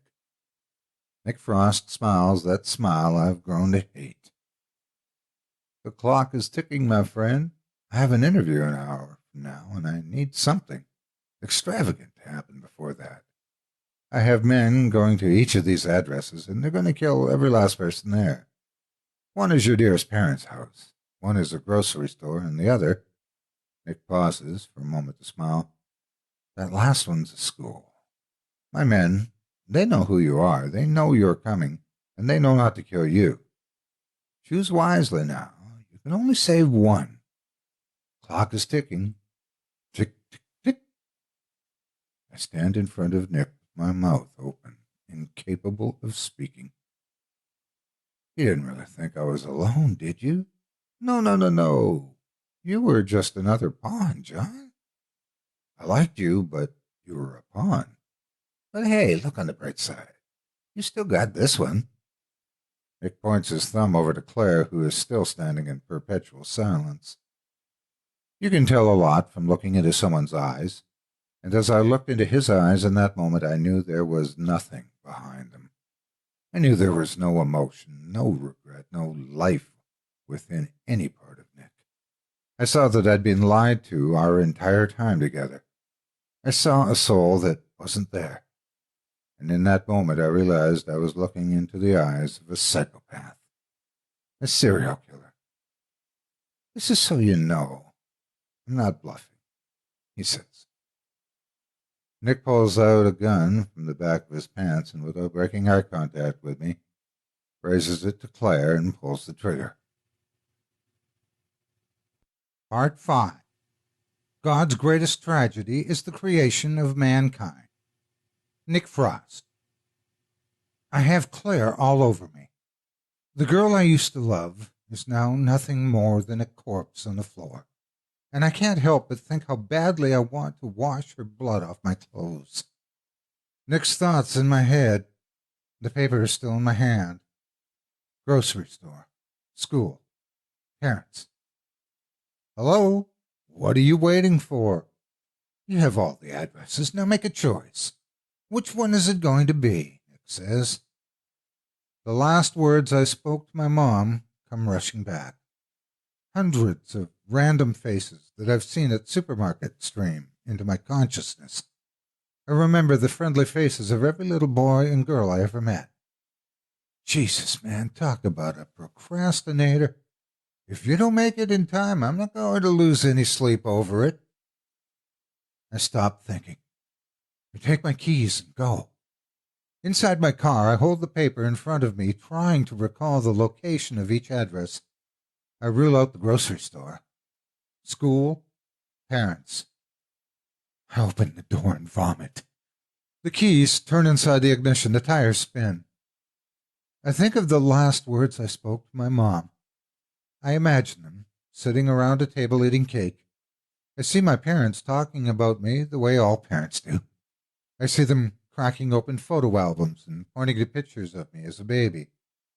I put my car in park and walk into the school. It's my old high school. I burst into the principal's office. He has a guest sitting at his desk with him. The principal and the guest are both horrified by how much blood I have in my clothes. I tell them about Nick, about the plans, and about my parents. The principal bounds to his feet, rushes out of his office, and begins barking orders at all of the faculty. I save the day. I think of my parents and sit in his desk and begin to weep. Hey, looks like you made a pretty good time after all. I was starting to worry. Nick's voice in my head. Part of me was really hoping you would go for your parents. You're just full of surprises, aren't you? I look up from the desk to see Nick occupying the seat in front of me. This is impossible. Nick couldn't have gotten here before me. He had no car. I left too fast, too much time before him. Nick rises from his seat. His clothes are different. His hair and even his face seem to be shaped in a different way than before. We're going to have to be quick about this. The predecessors are not very patient. Nick slips behind me. I turn and lunge forward, my fingers strain to wrap around his throat. He moves quicker than me and pushes my arms out of his way. I feel a heel in the back of my hamstring. Fall to my knees. My face is itchy. Darkness envelops me as Nick tightens the rope of the bag around my neck. Oxygen. I'm suffocating. You were so close, John. I claw at my throat. My lungs beg for air. Almost. Damp. I open my eyes and see nothing. Beneath my palms, I feel smooth, dense stones packed tightly on top of one another. My clothes feel soaked, and I'm shivering from cold. I remember Nick. I push myself to my hands and knees, still blind by the surrounding, only to be planted forcefully back onto the stones. I'm not angry with you, John, really. I'm just disappointed in what a waste of time you turned out to be, Nick said, pulling the bag from over my head. Glass smoothed down by the ocean glazed the floor. Mist from the crashing waves rushed through the opening of the cave. I've been here before. This is the place where I first met Nick. If there's one thing I'm not, John, it's a liar. I took these for you in case you were curious if you would follow through. Nick pulls out a pack of Polaroid pictures from the back of his pocket and offers them to me. Might be a little wet, Nick shrugs. The photos are of the grocery store on the slip of paper Nick handed me. Shattered glass and blood. Men, women, and children of all ages lay lifeless and cold on the floor. Bullets are lodged into the registers and the walls. Entire aisles are engulfed in flames. The next photos are of the home I grew up in. My parents' house. The door is broken down and full of holes.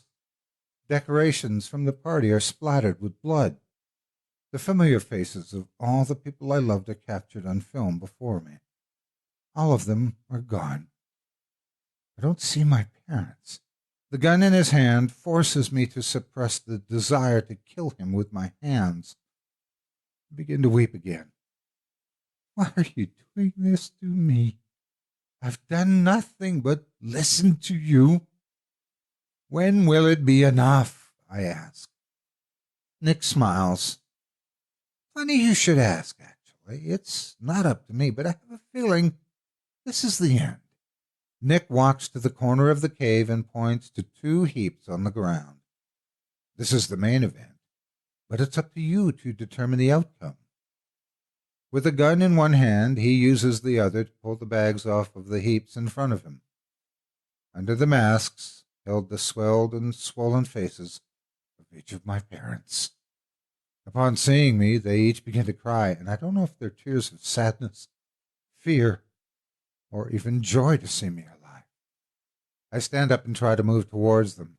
Nick tells me to sit down and points the gun at my parents to get me to listen. I sit down. Here's what's going to happen. What I have here is one gun and one bullet. Nick raises the weapon to give us a visual. What I'm going to need from you is a volunteer.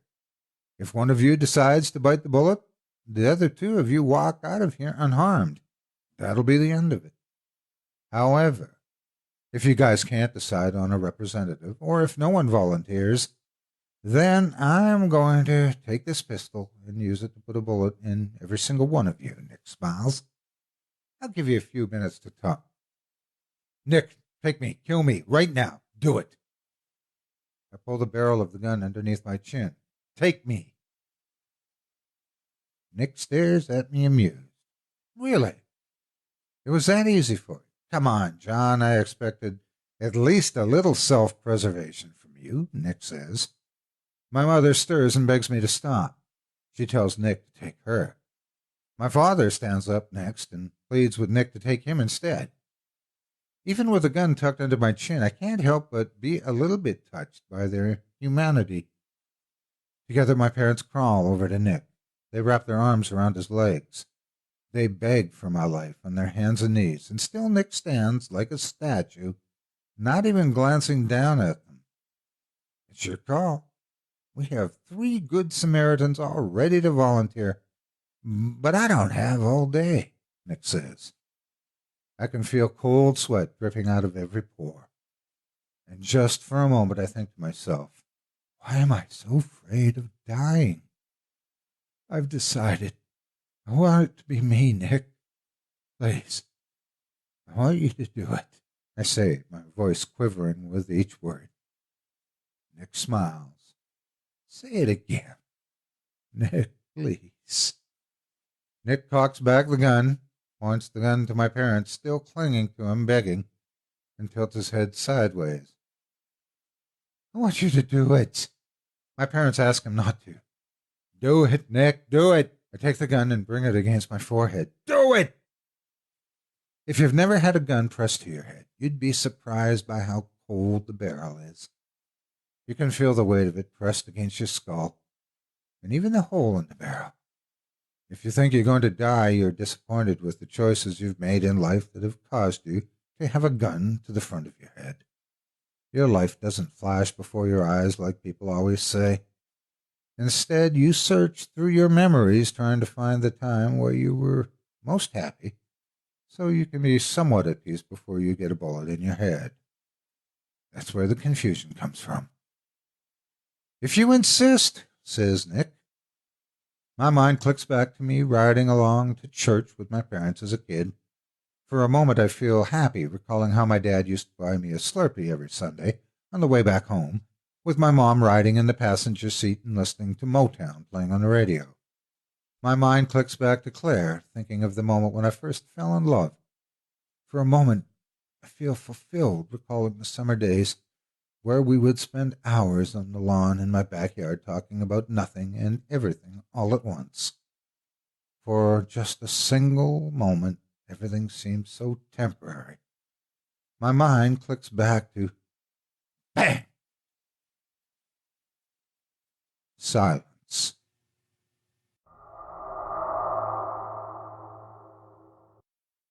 The way I heard about Colt Nil was through my roommate, Tyler. He was a douche, but he loosened up once he had a few beers in him, and a few joints, and was surprisingly tolerable. One night, we were hanging out in our dorm room with my girlfriend Emily, and Tyler started to tell me about something he had read online about this cult. A cult that claimed that it wasn't a cult, which is pretty much what every cult does, because everybody knows the negative connotations that come with being labeled a cult. It's a well-known fact that cults want to get your money inside your mind, or they'll probably molest your mom, sister, or you once you're inside the cult long enough. You might as well add dear old dad into the mix while you're at it, and I hope you don't have any pets. Nah, man, these guys aren't like that, Tyler said in his now mellow tone. His leg was propped up on his desk, leaning back in his chair against our bunk bed for support, smoking a joint. See, cults have leaders. This cult group doesn't have any leaders. Every time you go to one of their seminars, there's always a different person talking to the audience." "So?" I said, skeptically.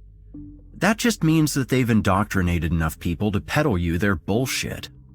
I scoffed. "You're like so repressed, Fellner. Coming from a guy who wears his flip-flops into our shower every morning." Tyler started laughing. Smoke started coming out of his mouth in little puffs. "Fuck you, man. I shine a black light in that shower and you won't get in there again without some elevator shoes on." "Oh, yeah." Emily started laughing, and I did too, because I was high. "Anyway, these guys are coming to speak here tomorrow, in the Chapman Auditorium." "The school's letting these guys come here?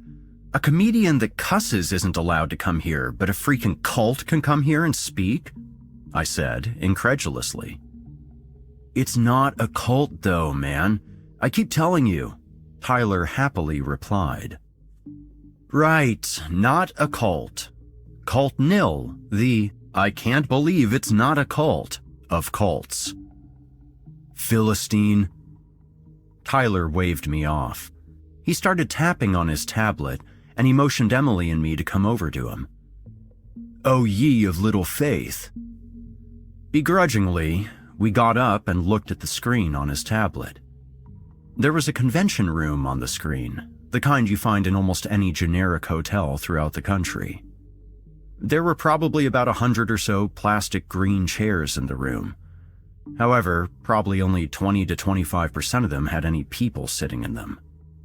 A guy walked out onto the stage. He was black, and his hair was in the early stages of graying and was beginning to recede. He had a manly black goatee with hints of white at its bottom edges. There was a little podium there for him to stand at and talk into, but he just reached over it, took a microphone off the podium, and began to speak. "Hello," said the man. The crowd, such as it was, didn't respond.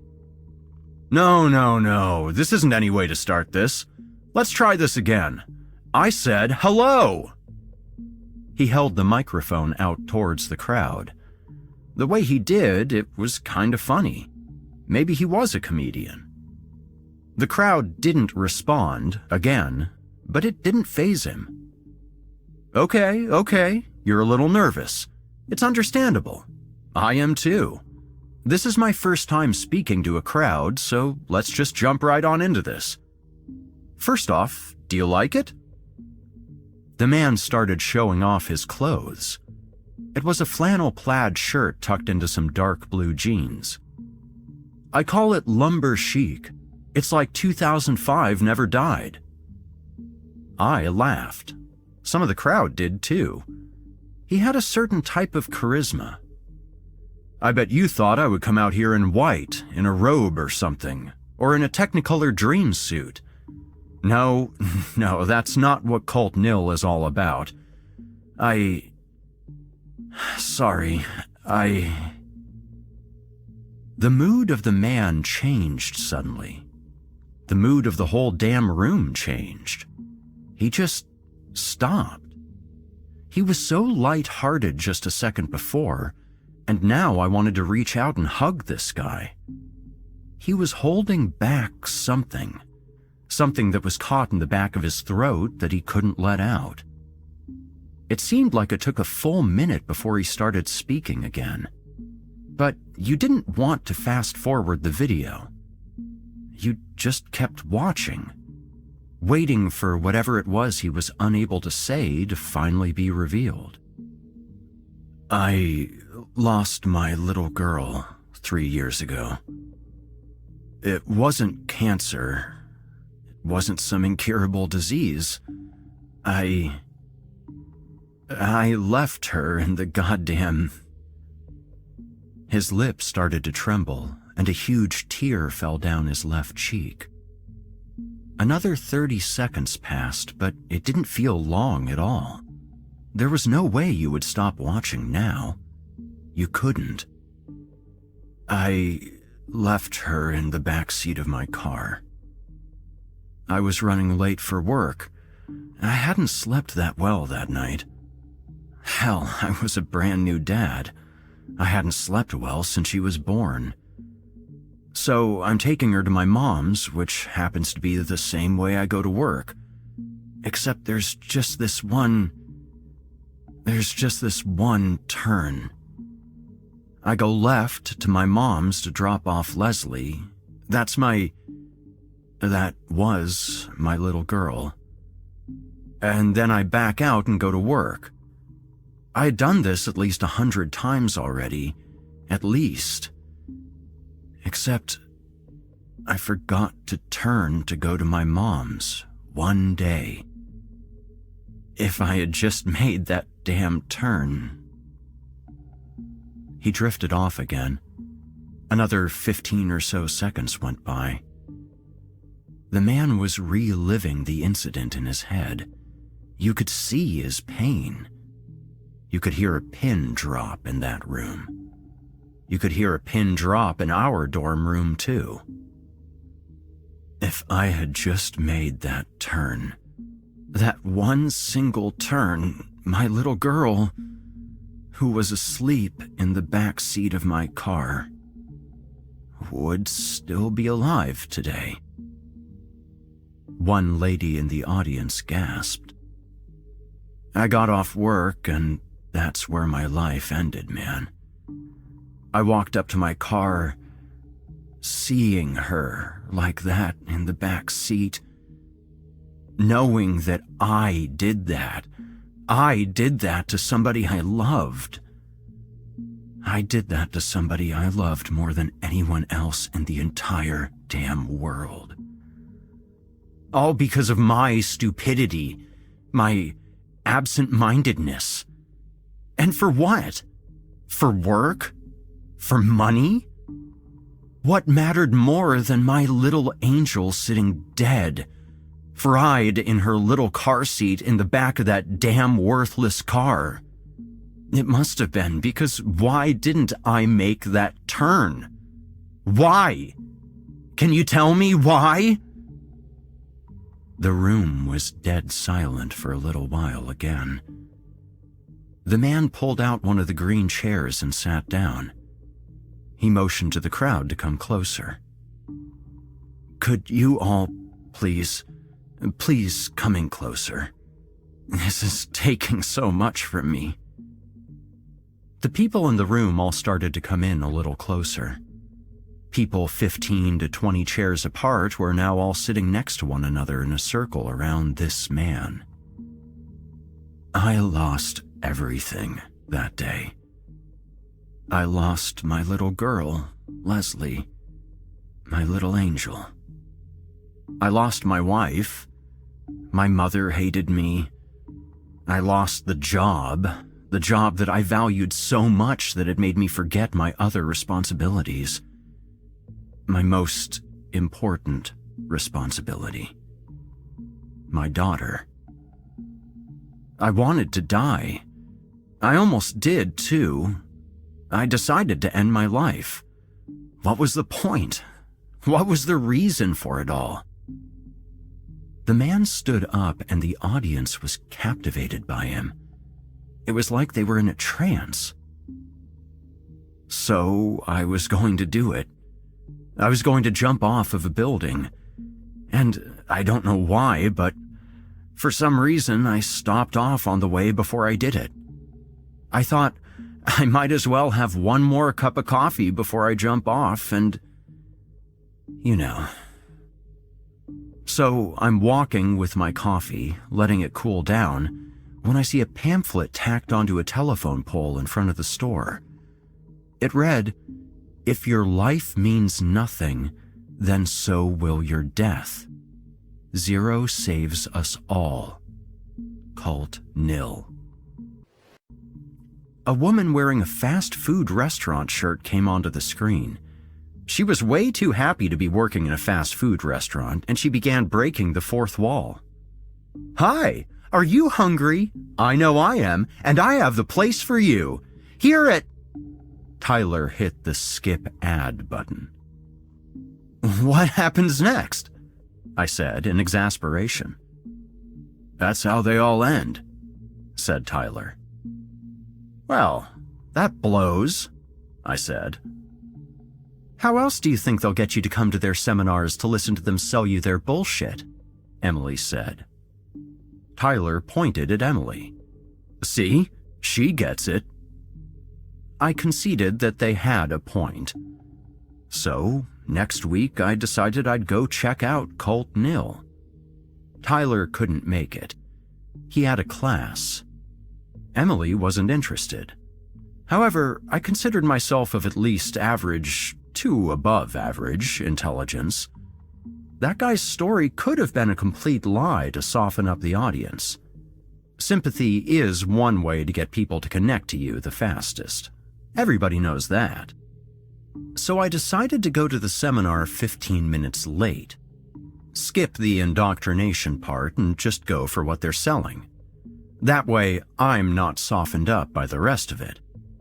I just wanted to get to the facts of what they wanted to sell me, because everybody is selling something to you at the end of the day. It's sad. I'm only 19 and I'm already so jaded. I walked into the Chapman Auditorium 20 minutes late and saw an older guy with white hair and a blue Oxford shirt. His sleeves were rolled up on his shirt and he was wearing khakis and brown loafers with no socks on. He smiled when I entered the room. His smile seemed genuine and inviting. Oh, another visitor. Come, join us. All of the kids and a few teachers turned back and they all looked at me. Shit. I hoped to sneak in and sit in the back unnoticed, backslider style. I slowly walked towards the group, but I still sat as far back as possible. I plopped down and folded my arms in a defensive position, throwing my backpack into the empty seat. Showing this guy he's not suckering me in. It'll take more than a smile to sucker in Michael Fellner. The man shook his head like he understood my skepticism, but he didn't call me out. Well, now that we're all here and you've heard my story, some of you anyway. The man looked at me jokingly. A few people laughed. What is Cult Nil about exactly? In essence, it's about being saved by zero. Everything can be saved by zero. What does that mean? Said a girl with glasses off to the left. They're just nihilists, said a kid in the front row. A few people laughed. Ah, nihilists, said the gray-haired speaker. No, that sounds exhausting. Quoting Big Lebowski? So at least he's not 100% crazy. Nihilists believe in absolutely nothing. At Cult Nil, we believe that certain religions' tenets are core to being human. So you just choose what parts of the religions you like and make up your own, right? Shit. I wasn't going to say anything, but I couldn't help myself. The guy speaking wasn't fazed at all by my confrontational tone. He possessed such peace. He seemed like he had it all figured out. It couldn't be real. You don't think that's how all religions are formed? I guess he had a point. A few kids in the audience gave me shooting dagger stares to shut up. I got the hint and decided to let him speak and not say anything. This time for sure. Cult Nil believes this. We are here on this world, and all that we currently know is told to us. This world was shaped by people and ideas that we did not have any say in as they were being formed. Religion, government, society, beliefs, science, all of it. We take it at face value that, just as when our parents told us something, it must be true. But why do they believe it to be true? Their parents told them, and then their parents told them the same thing. That's not to say that everything that we know is a lie until this point, but is it an absolute truth? They say science is an absolute, but modern science is all theory. Black holes aren't known to exist truly. String theory and alternate dimensions, they're only ideas, all unproven. You can calculate on a chalkboard all day long, but it's just another theory until I'm staring at my doppelganger in another dimension. And religion. Look at how many there are. From Crowley to Buddha, men were trying to figure this world out. It was what worked for them. If it's what works for you, science and religion, or maybe a combination of the two, that's fine. I'm not a god, big G or the little g. I'm just a man with another theory to offer you. The man was pacing back and forth as he talked. At that time, he stopped and he looked right at me. It felt like it anyway. And that theory is this: we don't know why we're here. We have come up with reasons for why we're here, but we don't know. You're a demographic that some ideas work for you to stay grounded in this thing called life, and some don't. This idea that I'm speaking about may not be for you. I'm not even saying it's an absolute truth, but it is a sincere and honest belief, as sincere and honest as any idea that came before it. And if these other ideas have not worked for you, for the world, maybe if enough people practice them, it can change the world. I believe you can be saved by wiping the slate clean.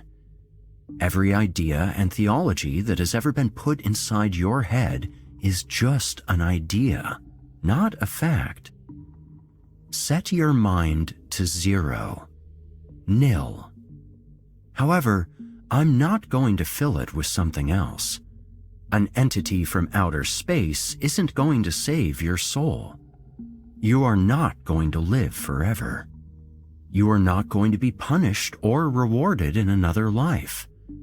This, said the man as he pointed around to each of the audience, this is what you have. This moment and every moment until the day that you die. That could be tomorrow. That could be 50 years from now. But that's what grounds you at Cult Nil. The belief in absolutely nothing scares and contradicts everything we are taught to believe in. It can be terrifying at first, but if you can, consider it. If you can accept that we're all scared and that the beliefs that we were indoctrinated with as children were just fairy tales that they filled our minds with so that our parents and our parents' parents could find an excuse to wake up the next morning, then you'll truly be free. Free to do what? Shit, I did it again. The man smiled.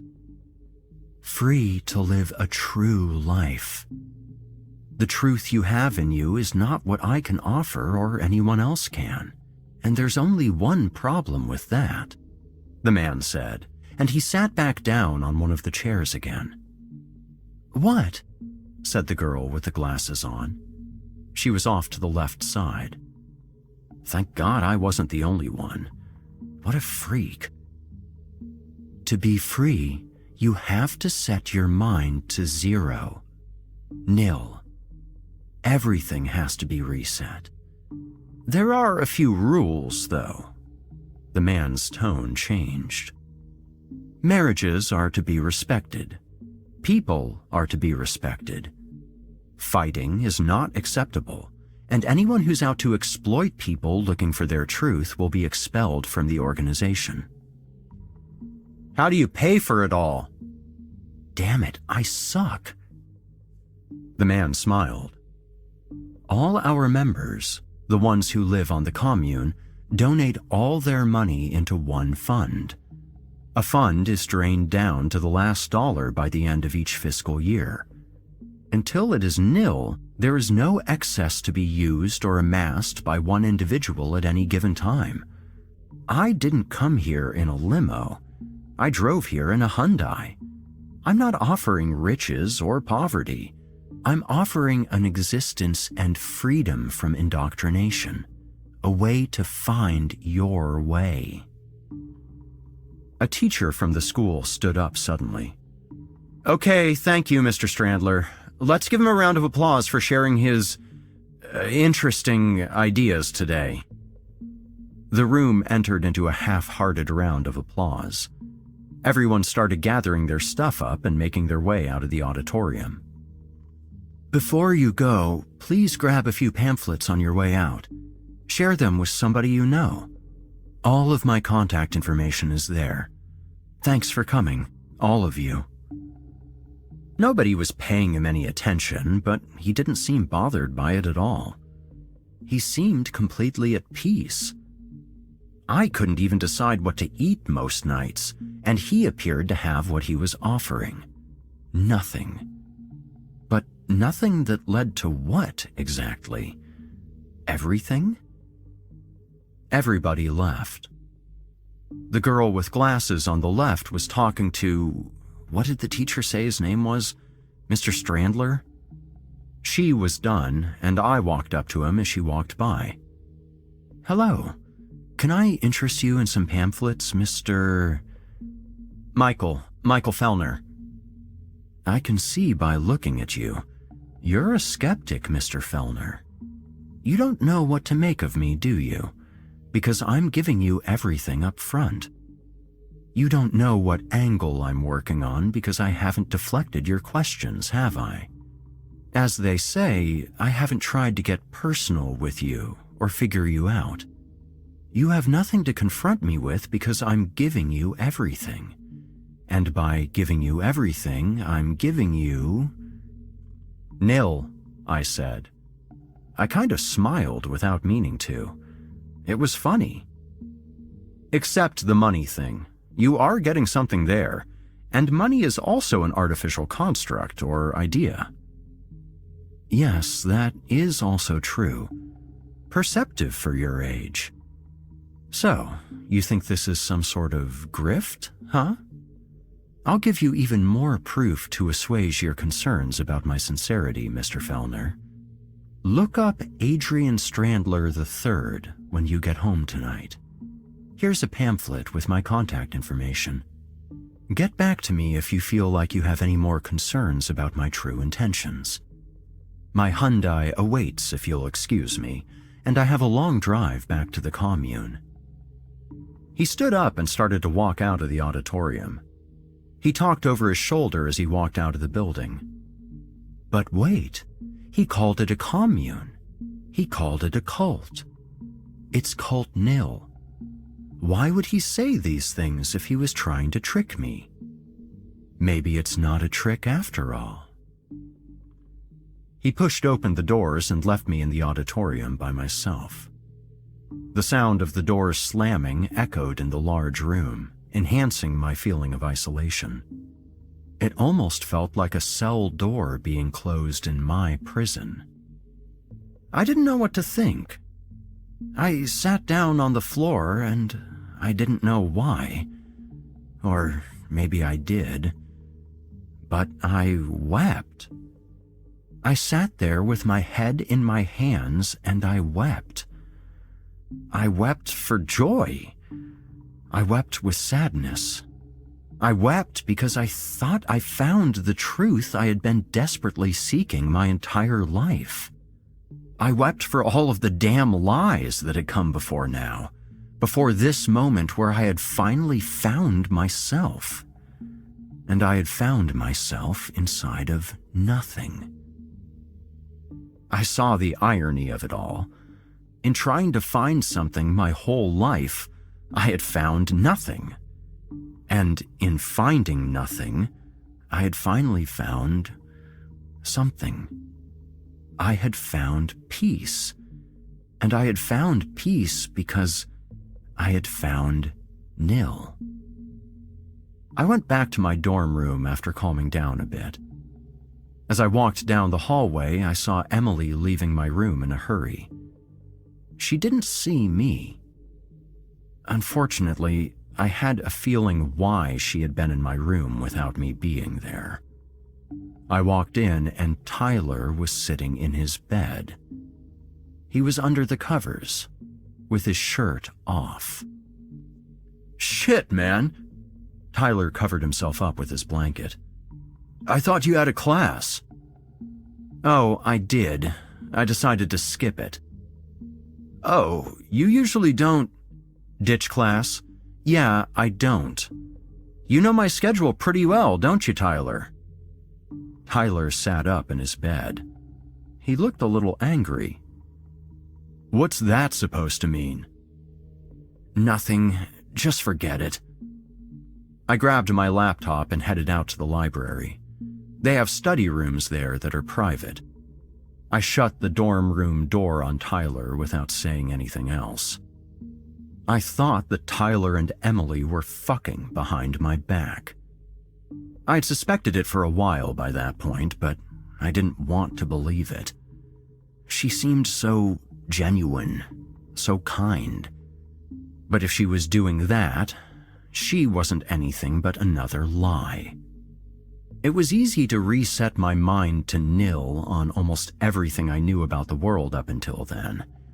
Religion, politics, etc. Why was it so hard to set my mind to zero when it came to Emily? If anything, I should hate her for what she had done, for what she had been doing. But I couldn't bring myself to hate her for some reason. I shut the door to the study room in the library, and I looked up Adrian Strandler III. There he was. 10 years ago, he was a successful entrepreneur. He had a huge hedge fund that made out like gangbusters during the housing crisis. Except, instead of cashing in, did he cash out? He gave away almost everything and disappeared. The guy was reportedly worth $700 million, and then he just upped and vanished. I guess he was saved by nil. He practiced what he preached. At least, that's what he wanted you to believe. I went back to my dorm room and started to pack my bags. Tyler wasn't there, thank God. I was almost done when I heard a knock on the door. It was Emily. "Tyler isn't here," I said coldly. She looked surprised. "I'm not here to see Tyler. Where have you been? What's all this stuff? Are you going somewhere?" "Yeah," I said. "Are you going to tell me where? Don't you think I deserve to know?" We all have things that sneak up on us in this life. Surprises. You think you know somebody and they disappoint you eventually. They hurt you. "I don't know what you're talking about," Emily said. "I know. I'll be back in a few days. I'm just going to my parents," I lied. "Are they okay? What's wrong, Michael? Maybe I could go with you." "No," I said. "I appreciate it, but thanks." I was tired of talking to her. I cared for her, but it was like looking at a cracked mirror. Everything was broken. Everything was distorted. I used to see the beauty in her. Now I could only see fractions, pieces of something that used to be mine. Tyler walked up. "Hey, what's up?" "Nothing," I said, and I walked away, leaving them in the dorm room. They could have it and do whatever they wanted to there. I needed answers, and I was going to get them one way or the other. The commune for Cult Nil was only 105 miles away from my school. I pulled up, and a man dressed in plain clothes met me at the front desk. I assumed this was Nil's security. The man was congenial, just wondering what I wanted. When I told him I wanted to see Adrian Strandler III, he shook his head and told me to park my car. We walked towards the hotel and we went inside. There were tons of people inside doing different things. None of them looked stressed or like they wanted to leave. Most didn't even seem to notice I was there. We continued and there was a pool in the middle of the hotel. A few kids were swimming around. They looked like they were having a genuinely good time. A cute lifeguard, a blonde with a very nice figure, seemed to be looking after them. She didn't look my way. The guard took me to a door that read 7, and he knocked on it. A few seconds later, Adrian Strandler III opened the door. He was wearing sunglasses, and he was dressed in a Hawaiian shirt and had gray shorts on with sandals. He had a drink in his hand. I think it was tea. He looked at me a minute, and then he smiled. "So, you decided to look me up, Mr. Fellner. It's okay, Che. I'll take it from here." "You got it, Adrian." He did a little half-hearted salute with his index and middle finger and walked off. "Come on in." I walked inside the room, and even though it was nice, it was a very modest apartment, nothing extravagant. I sat down on a nearby wooden chair with a padded seat next to the nightstand. "Please, take a seat," said Adrian with a smile. "Why did you leave it all behind?" I said. Adrian smiled. "Leave all of what behind?" Adrian said, coyly. "You were worth millions. That is, if it wasn't some site that you set up to make it look like you were worth millions."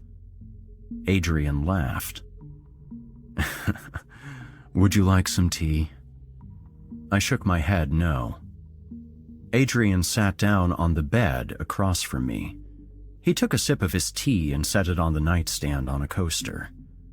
I told myself that if he started to take his shirt off, I would run out the door. Instead, he pulled out his wallet and threw it toward me. I caught it and I looked at him. "Go ahead, open it up," Adrian said. I opened up the small leather wallet. There were $10 in it, his driver's license, and what looked like a gift card to a pizza place I'd never heard of. "So?" I said. "What's this supposed to prove?" Adrian held out his hand for me to give his wallet back. I did. "Nothing. You can't judge a man by what he has inside his wallet. As you said before, money is a manufactured construct. A piece of paper isn't worth anything unless we all agree that the number printed on it means something. If I had 70 million more of those $10 bills, do you think I'd be more of a man than right now?" I wasn't sure what to say to that. Money is what makes life easier, isn't it? What makes somebody more? Isn't that what they tell us? Isn't that why we go to school? To do more, to be more, so that we can earn more? I can tell that you don't know the answer to that. And how could you?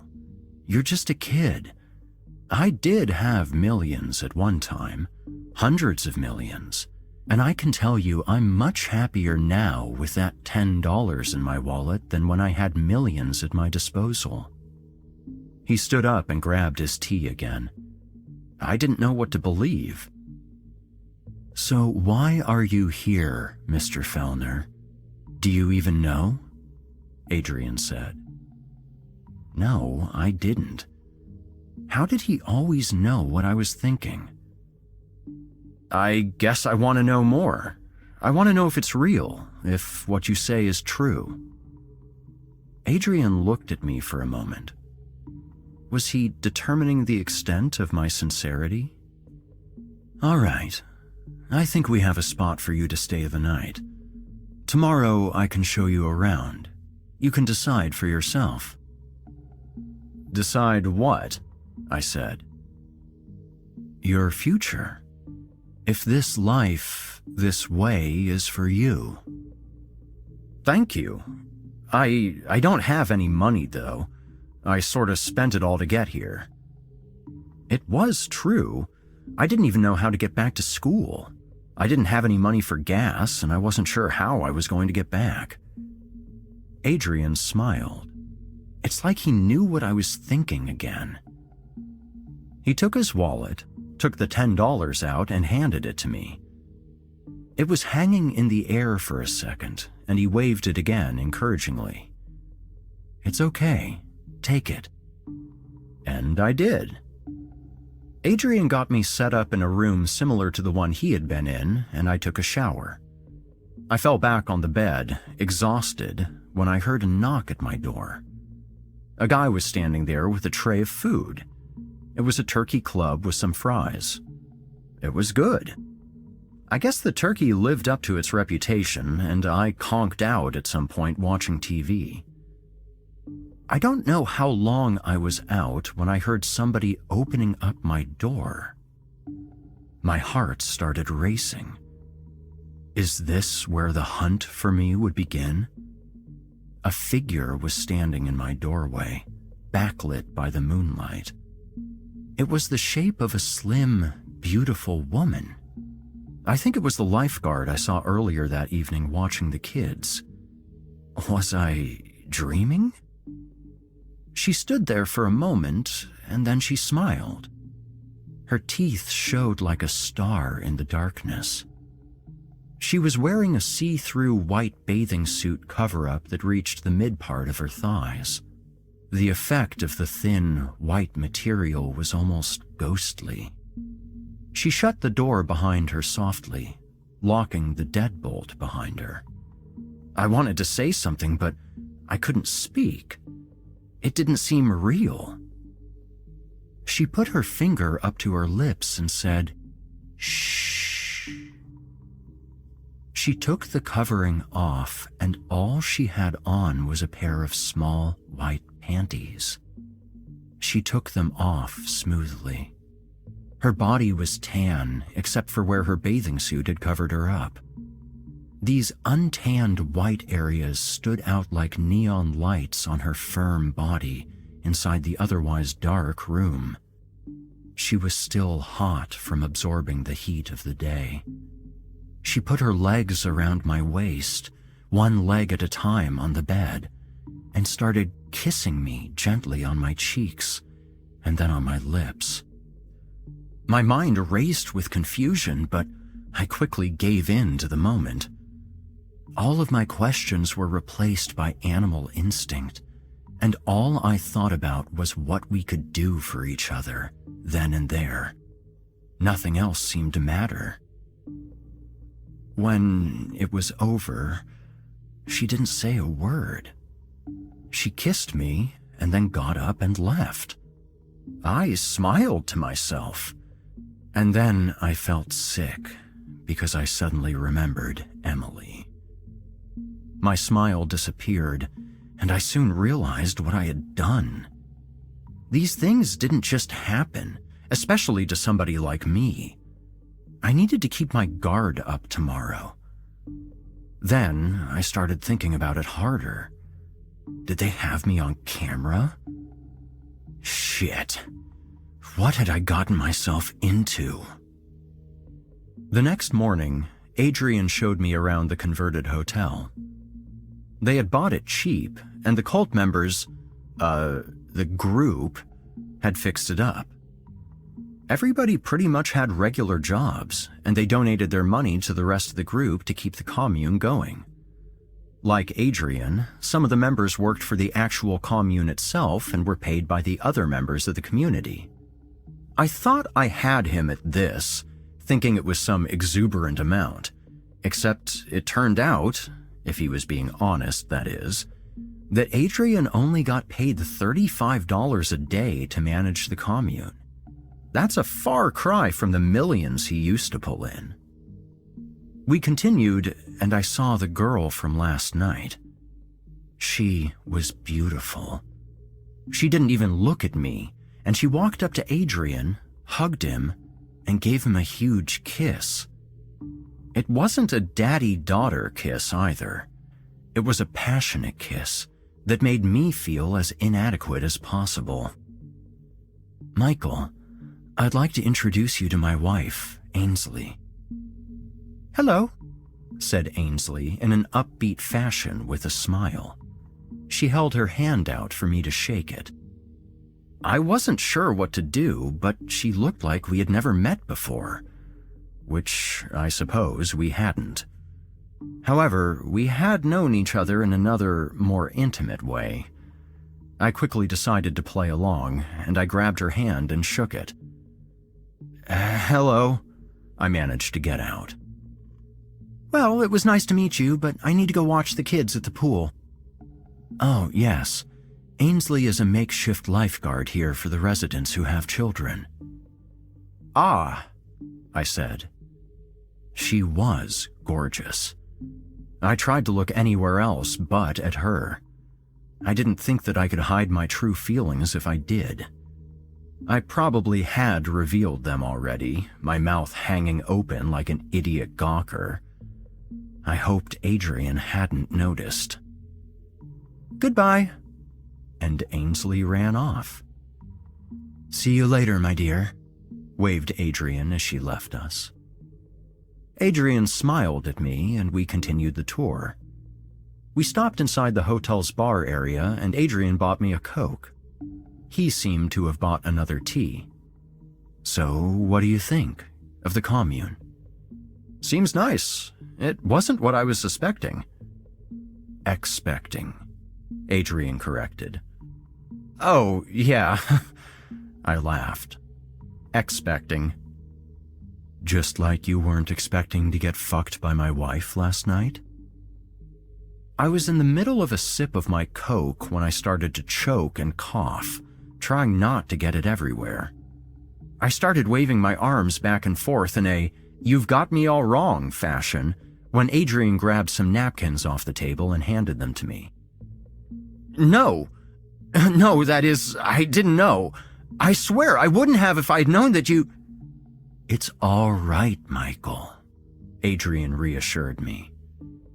"What?" I said as I cleaned up myself and the table. "It's one of the benefits of being saved by Nil. Of course, my wife and I share a bond, but if she wants to share herself that way, that's her choice. Just as she allows me to do the same with any willing participant. However, we still come home to each other at the night's end. We will always be one. We may share our bodies, but we do not share our hearts, at least with any others." "That's pretty open-minded of you." And I thought about Emily and Tyler. "Is something bothering you? I'm sorry if I made you uncomfortable. I was just being honest with you." "It's just that I have this girlfriend. At least, I think she is. I think she's sleeping with my roommate behind my back." "How does that make you feel?" "Like fucking shit," I said, honestly. "I see." "How do you not let that bother you? How does it not bother you? Knowing that your wife did what she did with me, how does it not cheapen what you have together?" "Did it cheapen how you feel about your girlfriend?" I thought about it. I could have slept with Adrian's wife 1,000 times and it wouldn't have made me love Emily any less. It hadn't. "I guess you're right." Sex is a primal thing. You want something and you take it. However, it's over if there's nothing left to build on when it's done. Your heart is set to 0, to 0. There are some you could spend your lifetime with, but you can fuck anything, Michael. Trust me, I know. Beautiful women come and go out of my life, and I desire them, but there is only one that I truly love. I went back to my room, and I decided to call Emily. "Hey," I said. "Hey? You just leave and tell me some bullshit about going home, which I know isn't true because I called your parents, Michael. You've been gone for 2 freaking days. Where the fuck? I love you, I said. Are you? Said Emily in a shocked tone. I had never said that to her before. I had never said that to any girl before. I love you too, you asshole. We talked some more, and I told her everything. Everything except about Ainsley. I would when the time was right. She met me at the commune, and she hugged me. We went to my room, and we made love. It was awesome. To just be free and not be so high-strung as I usually was. I was saved by Nil. Emily got out of the shower, blow-dried her hair, and then plopped down on the bed beside me, wearing one of my t-shirts with only a pair of panties on. So, when are we heading back tomorrow? I wasn't sure what she was talking about. Heading back? Yeah, to school. You can't stay here forever. Why not? Emily looked confused. Are you being serious right now? You can't quit school and join some cult. That's crazy. Is it? I said, a little annoyed. Because it feels pretty right to me. I don't know if you can tell, but I'm happy. Truly happy. Probably for the first time in my life. There was a knock at the door. I looked over at the door and then over at Emily. She was so beautiful. Well, go ahead and answer it. I walked over and opened the door, and my heart sank. It was Ainsley. She was wearing only a red bikini. She was a heartstopper, and because of that, I felt that world twist with malice as I instantly knew Emily would be uber pissed. Hi, said Ainsley. Hey, said Emily in an icy death tone. Ainsley smiled unapologetically and touched my arm. I instinctively recoiled at her touch. Wow, you've certainly changed, said Ainsley. What the fuck is that supposed to mean? Said Emily. Nothing, I said, a little too emphatically. I mean, nothing. She's just playing around. I'd certainly like to, said Ainsley casually. She walked over to Emily and started to touch her hair. Get off me, said Emily and swatted Ainsley's hand away. Ainsley remained cool and just smiled wickedly. She knew what she was doing. Sorry, you just looked like fun. I think we could all have fun together. Ainsley took her hand that had been hit and kissed it. She then ran it over my chest as she left the room. The door was still open. Maybe some other time then, when you're both ready. Holy shit, was I in trouble. Emily jumped off the bed and started throwing her things into her suitcase. I'm sorry, Emily held her hand up to stop me from speaking. Did you sleep with her? Emily, Did you sleep with her, Michael? I couldn't lie to her. I wouldn't lie to her. Yes. Oh my God. A tear went down her face. When? It doesn't matter. The hell it doesn't? When? She yelled. Last night. I could see the hurt on her face. You fucked her last night? And then you slept with me today? Oh my God, you asshole! She started gathering up her things again. I was tired of being run over. Yeah, what about you, huh? What about me? You and Tyler, just the other night. I saw you coming out of my room. When I walked in, he was in his bed. His shirt was off. Yeah? You were leaving in a mighty big hurry, weren't you? Afraid I was going to catch you too? Emily's eyes widened in surprise, and then she started gathering her things even more quickly. She finished packing, and then she began to walk out the door, walking by me without looking at me. "Don't have an answer for that, do you?" I said smugly, and I sat down on the bed to watch her leave. Go ahead and leave. I hadn't done anything to her that she hadn't already done to me. I had made my case. Emily held her hand on the doorknob, looking outside at the night sky and not at me. It looked like she was weighing her options about whether or not it was worth speaking to me again when she looked back inside the room. "I was looking for you, you asshole. Yeah, he tried to hit on me. He always does. But I left out of your room in a hurry because you weren't there, and he's a dick. So fuck you!" And she slammed the door behind her. If what she said was true, then I was an asshole. But she could have been lying. I'm pretty sure she wasn't, though.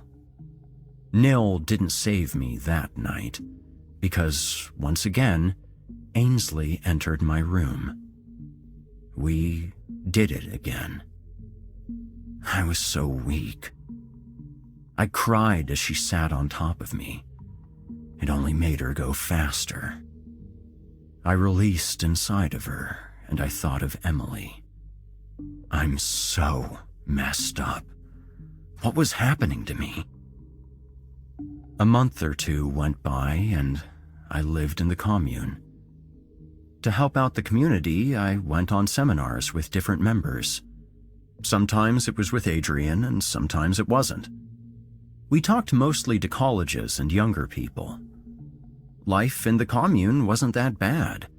It beat the hell out of school. Ainsley came over several more times. I never resisted. The last time she came into my room, she brought another girl named Lisa, a member who came from Arizona, I think. And even though it was amazing, I could never truly forget Emily. Ainsley stopped coming over after that night. I noticed there was another new guy that joined. He probably took my place. It was fine. I didn't care. I never saw any incident where anybody was mistreated or overworked. I'm not saying that there weren't any fights or disagreements. That was the main thing, though. If anything, Cult Nil seemed to be interested in creating a healthy debate. Mindful exchanges of what was best on how to do things. By being reset to 0, Cult Nil was asking us, its members, what was the best way to do things heading forward. This created heated discussions, but there was only one case where one member, Sam, was kicked out for starting a fight. That was where the line was drawn. No violence was allowed unless we were protecting another member from being harmed. Another month passed, and I called Emily. She didn't want to talk to me. I understood. I told her I never wanted to hurt her, and she said that it was too late to apologize. I told her I was sorry again, and she hung up the phone without saying anything back. It was hard, but I let it go. I had to. I set my heart back to Nil. The best that I could, anyway.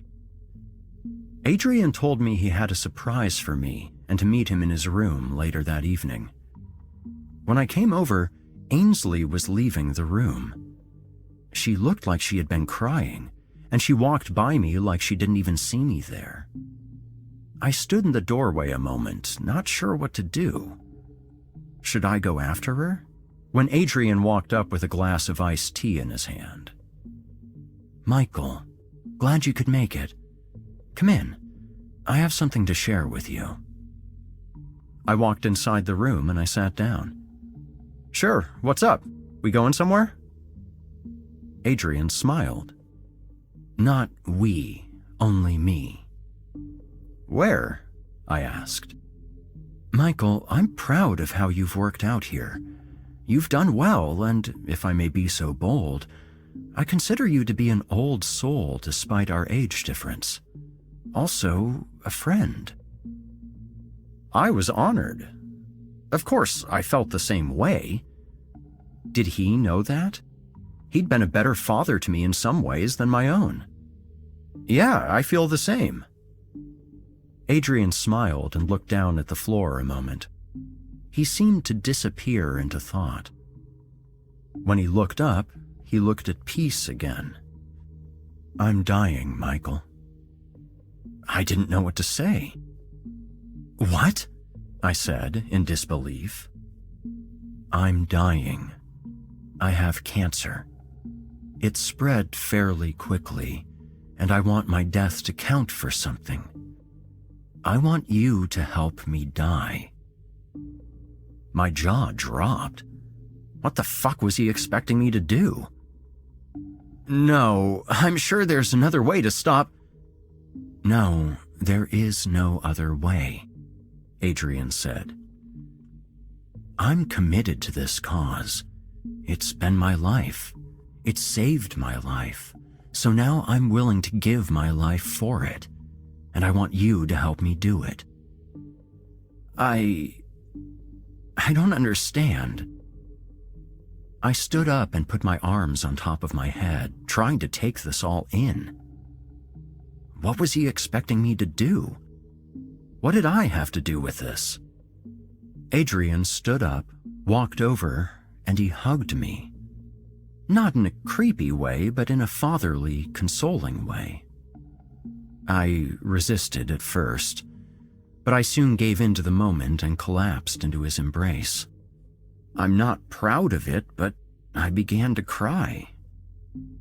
He didn't pull away, and he shushed me. He told me it would be fine. After a moment, he calmed me down, pulled back, held me by my arms, and looked into my eyes. "I understand. I feel the same. This is why I'm asking you to do this. I wouldn't want anybody else to do this. Besides Ainsley, you are the most important person in my life." I took it all in. I listened to what he said, and I told him I would think about it. He said he understood. A week went by, and it was time for the ceremony. I agreed to do it, but when the time came, I wasn't sure I could go through with it. We stood on the stage that was set up just for the ceremony. Everyone was dressed in white, even me. The stage was covered in white. Even the wood structure underneath had been painted white. About 300 to 400 people had come in from different communes in other states to witness the event. I felt like I was going to puke. Ainsley walked up in an almost wedding dress. She was beautiful, and she started speaking to the crowd that sat before her. Row upon row of white shone out in the night. "Thank you for coming. Our society prides itself on not having any leaders. However, we can all agree that Cult Nil would never be as successful as it has been if it hadn't been for my husband, the love of my life, Adrian Strandler III." Adrian walked out onto the stage, and the crowd clapped and cheered. Adrian held up his hand and calmed the crowd. "Thank you. Thank you all for coming. It means a lot. As you know, I'm dying. I'm dying, and to truly be saved by Nil, it doesn't matter.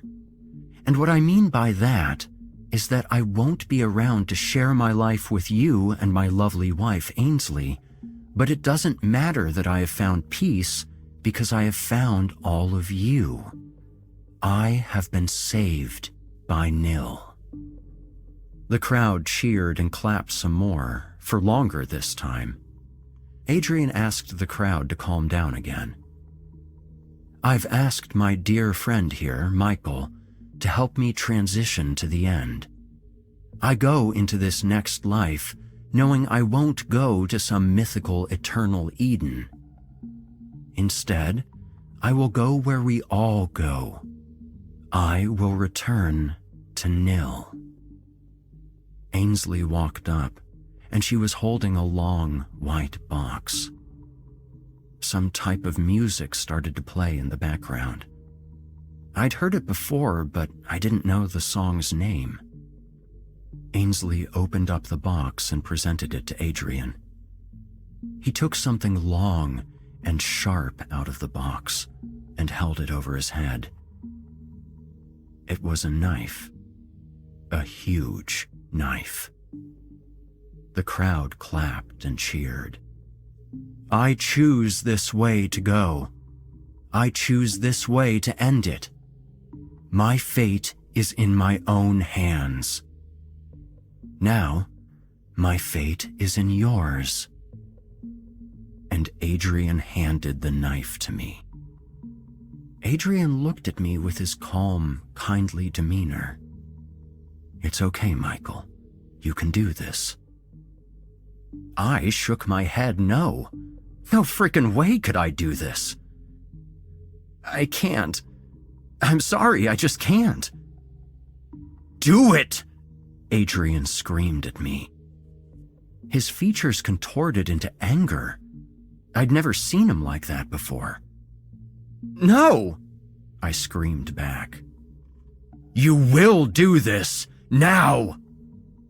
I tried to drop the knife, but he gripped my hands and held them and the knife, God, it was so sharp, tightly. Do it! Do it now! No! I screamed. But it was too late. He was too strong. He used my hands to shove the knife inside of his chest. It went in so easily. Blood started to spread all over his white suit. I think I heard a few people scream. Adrian fell to the stage.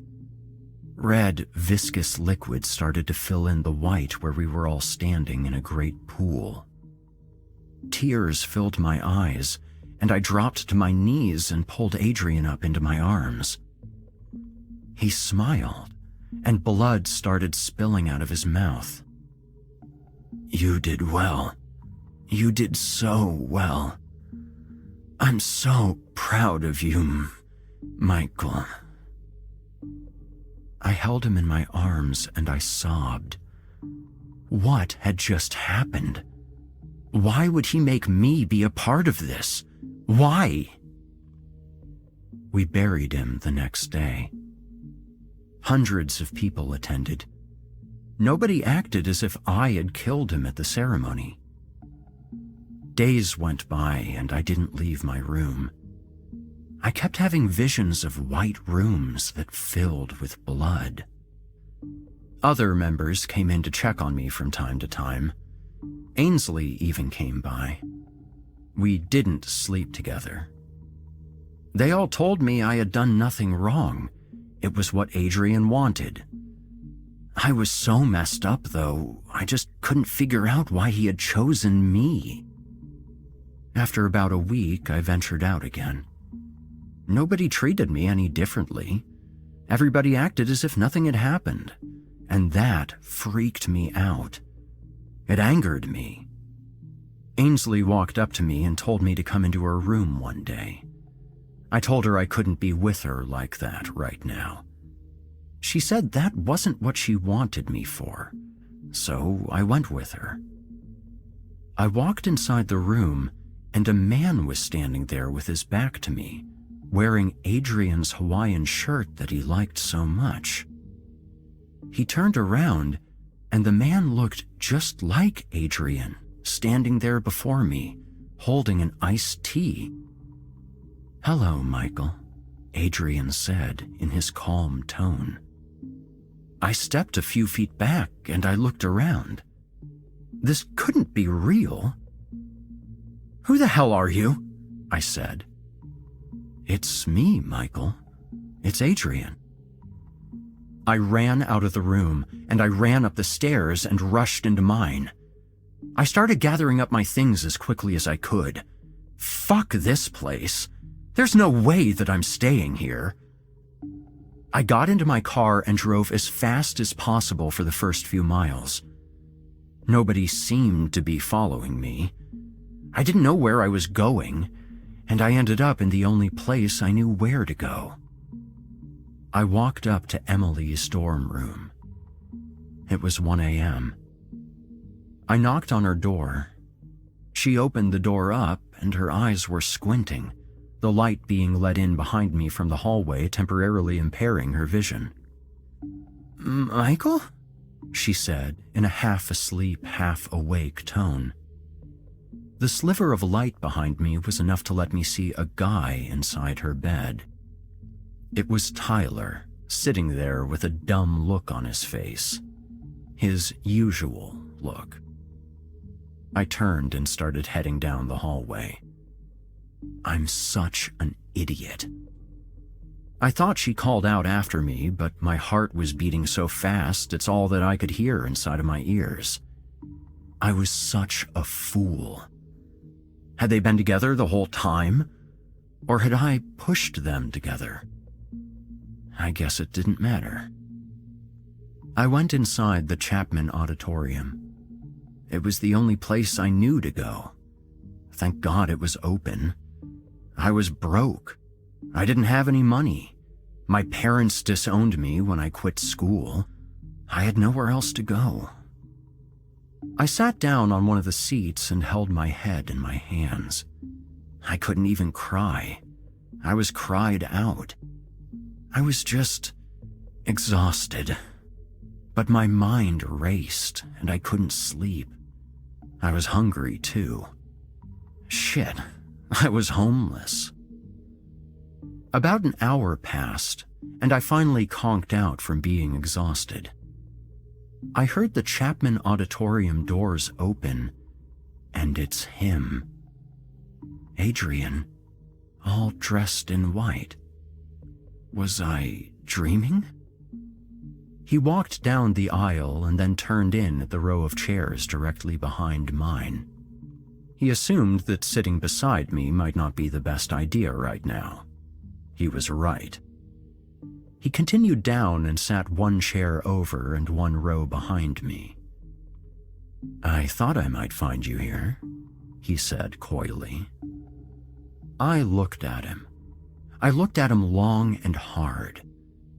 It was him. It wasn't a twin. It wasn't some plastic surgeon who created a facsimile of him. It was Adrian. "How did you do it?" I said. Adrian smiled. "Do what?" "Fuck you, Adrian. You know exactly what I'm talking about. You were dead. You let me think I had killed you." Adrian never blinked. He was still so cool, so composed after everything. I hated him for it. I was saved by Nil, Michael. I had nothing left to lose. I was dying, and you helped me truly end myself. I was at peace. I was gone, and now I'm here, reborn. I shook my head in disbelief. Did he even hear himself? I felt the knife go inside of you. You couldn't have faked that. It wasn't one of those knives with springs like for plays or movies. It was solid. I felt it. It was heavy and sharp. I know. I was there. I felt it. Jokes? He destroyed me, and he's telling me jokes? You ruined my life, I said. Adrian looked surprised. Did I? Your life was going so well before I met you? Is that why? He started pointing around the auditorium. Is that why you came here to see me that day? Your life was so wonderful. You had it all figured out. I had my girlfriend. I had somebody I loved. Adrian chuckled. How does somebody who seems to have all the answers and dances on the edge of your admiration make you want to bash their face at any given second? Oh, Michael, there will always be more girlfriends. Trust me. Can't you see I gave you so much more? I've allowed you to become my John the Baptist. John the Baptist had his head cut off. Adrian visually conceded the point. Peter, then. Crucified. I think you're taking me a little too literally here. I'm not claiming to be a messiah. I'm still just a man. A man who's been raised from the dead? Adrian shrugged coyly. You're not going to tell me how you did it, are you? Adrian got up and he placed his hand on my shoulder. I didn't swat him away. Even after everything he had done to me, it was like your dad's approving pat on the back, like a job well done. You're a good boy, Michael. If my path isn't yours, I can't force you to take it with me. You are always welcome back, though. Goodbye, Michael. And just like that, he headed out of the auditorium in a steady stroll. I never saw Adrian again. That was 20 years ago. The cult had its ups and downs, but it still existed. There were no sex scandals or mass suicides associated with the cult. I know because I kept up with them. A lot of people didn't believe in Adrian's self-proclaimed resurrection. However, just as many did. He never claimed to be a savior. He only claimed to be saved by Nil. I went back to school, another school, and I finished this time. My parents started talking to me again. It was a long time before I ever dated again. It was harder to trust people now. I'm fairly successful. I work in an office as a mid-tier employee. I started a little family. I do okay, I guess. I guess you could say that I'm happy, for better or worse. I don't have all the answers, but I think I have it as about figured out as the next person who's being completely honest. In that, I don't. I take it one day at a time. Adrian ended up dying. Just the other day. There was a picture on the news of him. I don't know why, but I cried. It was probably the first time I'd cried since I thought I had killed Adrian. I received a package in the mail shortly after Adrian passed. It was in a white, small box. I opened it up, and there was a note inside it in Adrian's handwriting. I hope all finds you well. If you receive this, I'm sure that it means that I am now lifted from this mortal coil for good. Here's a little something to help you along the way. Take care, Michael. I look inside the box, and it's something small wrapped in white tissue paper. As I unwrap it, I see what it is. It's Adrian's wallet. The same exact one he had thrown at me all those years ago.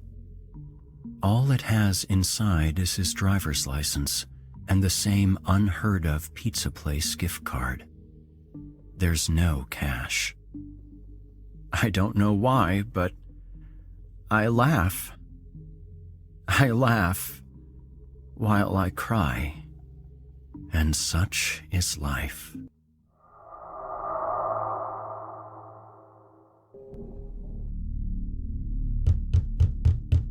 The carpet smells of decay and mud as I flatten my face against the floor in an attempt to hide under our queen-size bed.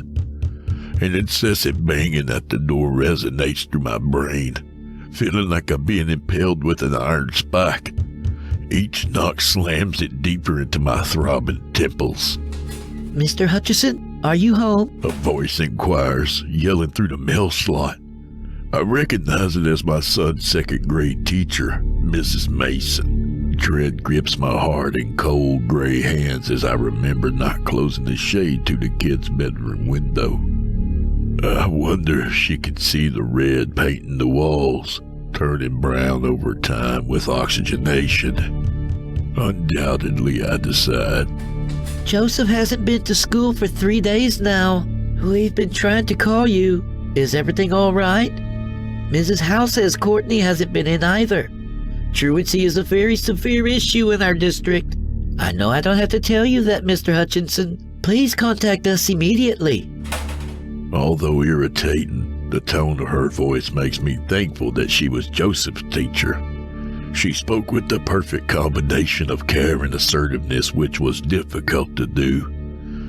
I wonder if she spoke to her husband and colleagues the way she talked to me just now, like a child reminded to put their shoes away after coming in from play.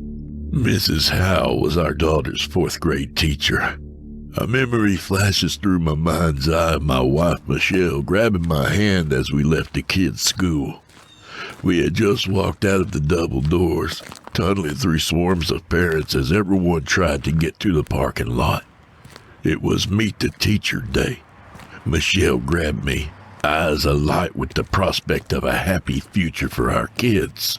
Oh my God, Jake, I love her. She beamed, relaxing her head against my chest. I hope Joseph has her for 4th grade. My wife brought up a hand lovingly to my face as we watched our kids. Courtney giggled with her friends as Joseph searched the flower beds for grasshoppers. Not that any of it matters now.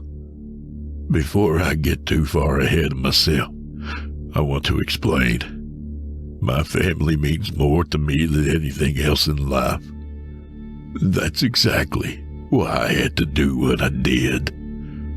To protect them. It started when something crunched under my foot, leaving a smattering of legs, antennae, and white goo left behind in its wake. You see, cockroaches, spiders, and other bugs, save for ticks and female mosquitoes, left behind black or white sludge. I questioned whether or not their bodies contained red blood as ours did. Maybe there was just too little of it to see with the plain human eye. Our son Joseph loved insects, grasshoppers especially. He must have brought one inside despite Michelle and I's many lectures about not bringing any bugs home. He could touch them if they were safe, but he must always put them back where he found them. It disgusted my wife terribly. But kids will be kids. As long as he wasn't hurting anything, I figure what was the harm? Horror takes hold of my senses as I realize what type of insect it is that I've just killed. Not a grasshopper, but a cricket. My grandmother's words rained through my ears at a deafening volume. Never kill a cricket in your house, lest your family member meet the same fate. My breath hitched as I wrapped the wrinkled tissue around what was left of the creature to clean it off the floor. I remember feeling stupid for being frightened. I mean, it's not like I did it on purpose. Michelle and the kids visited her parents, who lived about 3 hours away. They left early that morning and planned to be back by the end of the day. I took the opportunity to stay behind and make some repairs around the house. It was a lot easier and faster to get things done without little ones underfoot and Michelle asking how much longer I was going to be every 10 minutes. My hammer wasn't in its usual spot in the hall closet, causing me to have to drop what I was doing and travel out to my shed. Years of laziness and neglect led to the dilapidated state it was in now. Michelle called it a forgotten wasteland, filled corner to corner with a menagerie of cast-aside items. The latest symptom of its failing form was the nickel-sized hole in the rear left corner of the roof that, as luck would have it, just so happened to be directly above where I'd placed my old toolbox. Rusted metal hinges creaked under the weight of the contents of the plastic box. I groaned as traces of water began to slosh out of the sides with each footstep towards the porch. I'd be lucky if anything in here was salvageable. There had to be at least $200 worth of tools, if not more. A sea of black greeted me as I bent down and opened up the lid. It was a chirping, skittering swarm of crickets. Millions of hairs on hundreds of sets of legs rubbed in unison as their antennae twitched with feverish anticipation. Cacophonies of chirps echoed through the late afternoon air as they exploded out of my toolbox. My arms swung frantically as they tried to invade my eyes, nostrils, and ears. I would have screamed if I hadn't been so afraid to expose my open mouth. Tiny drops of rain had started to fall. I dashed in the house, leaving the rusted tools to be discarded once more for life's unexpected plans. Pieces of clothing were torn off one by one on my way to the bathroom, my arms still swatting at imaginary prickles on my twitching skin.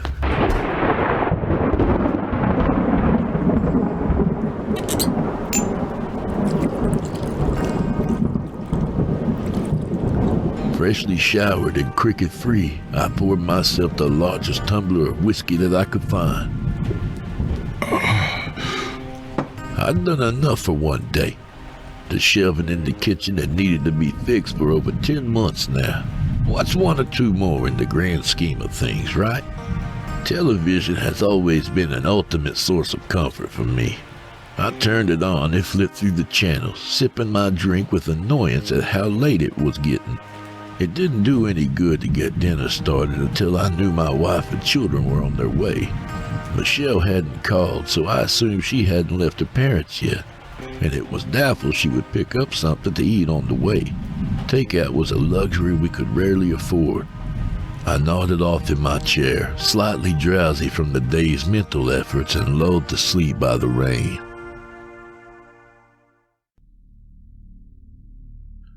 My impatience quickly morphed into alarming concern as my eyes snapped open. The sky was pitch dark outside of our living room window. According to my phone, it was almost midnight. My family was supposed to be home hours ago. Calling my wife's phone was no use. I was instantly greeted with a full voicemail message each time I tried. When I called Michelle's parents, they awakened with a start and told me she had left hours ago, but not to worry. She likely pulled over due to the storm. I looked outside, noting it was barely even raining anymore. Again, my late grandmother's voice bellowed through my subconscious. Never kill a cricket in your house, lest your family member meet the same fate. It couldn't be. That's just an old schoolyard rhyme. The step on a crack, break your mother's back of my grandmother's generation. I thought back to the other superstitions I'd encountered over the years and shuddered at their accuracy. I walked under a ladder the day my dog Rocco was killed on the road. I was playing baseball outside and threw the ball through the living room window one time. It shattered my mother's front mirror. Later that evening, my father was involved in a head-on collision on his way home from work. He survived, but devastating medical bills haunted our family that took 7 years to pay off. The mental dam of my rationale began to crumble, letting streams of doubt and intrusive thoughts trickle in one by one. Just as the bands of hope holding me together were about to snap, the glow of headlights illuminated my living room from the front drive. Courtney burst through the front door in a distracted rush. Gotta pee, she announced as she zipped past me into the dark house. Michelle trailed slowly behind her, holding a sleeping Joseph in her arms. She looked weary, stressed even. Aggressive whispers left her lips, ordering Courtney to be quiet so she wouldn't wake her brother up. Hey babe, love you. Get a juice cup ready in case he wakes up, okay? She asked, planting an exhausting kiss on my cheek on the way to our son's room. The moment he was settled, she leapt into my arms. I'm so sorry we were late. There was a terrible accident in front of us on the way home. My phone died and the charger cord I brought wasn't working. The other vehicle missed us by inches. It was a miracle we managed to avoid getting hit. I hugged her back tightly, thankful to have my wife and children home safe. That's why we were so late. She continued, her voice growing thick with emotion. We stopped to give statements to the police. The driver of the car ahead of us didn't make it. Jake, we could have been... She didn't finish her sentence, just collapsed into my arms in a heap of tears, overwhelmed with exhaustion from the day's events. I offered her the rest of my whiskey and rubbed her back as she gulped it down. A debilitating nightmare tortured me in my sleep, the kind that stays with your soul long after you've awakened.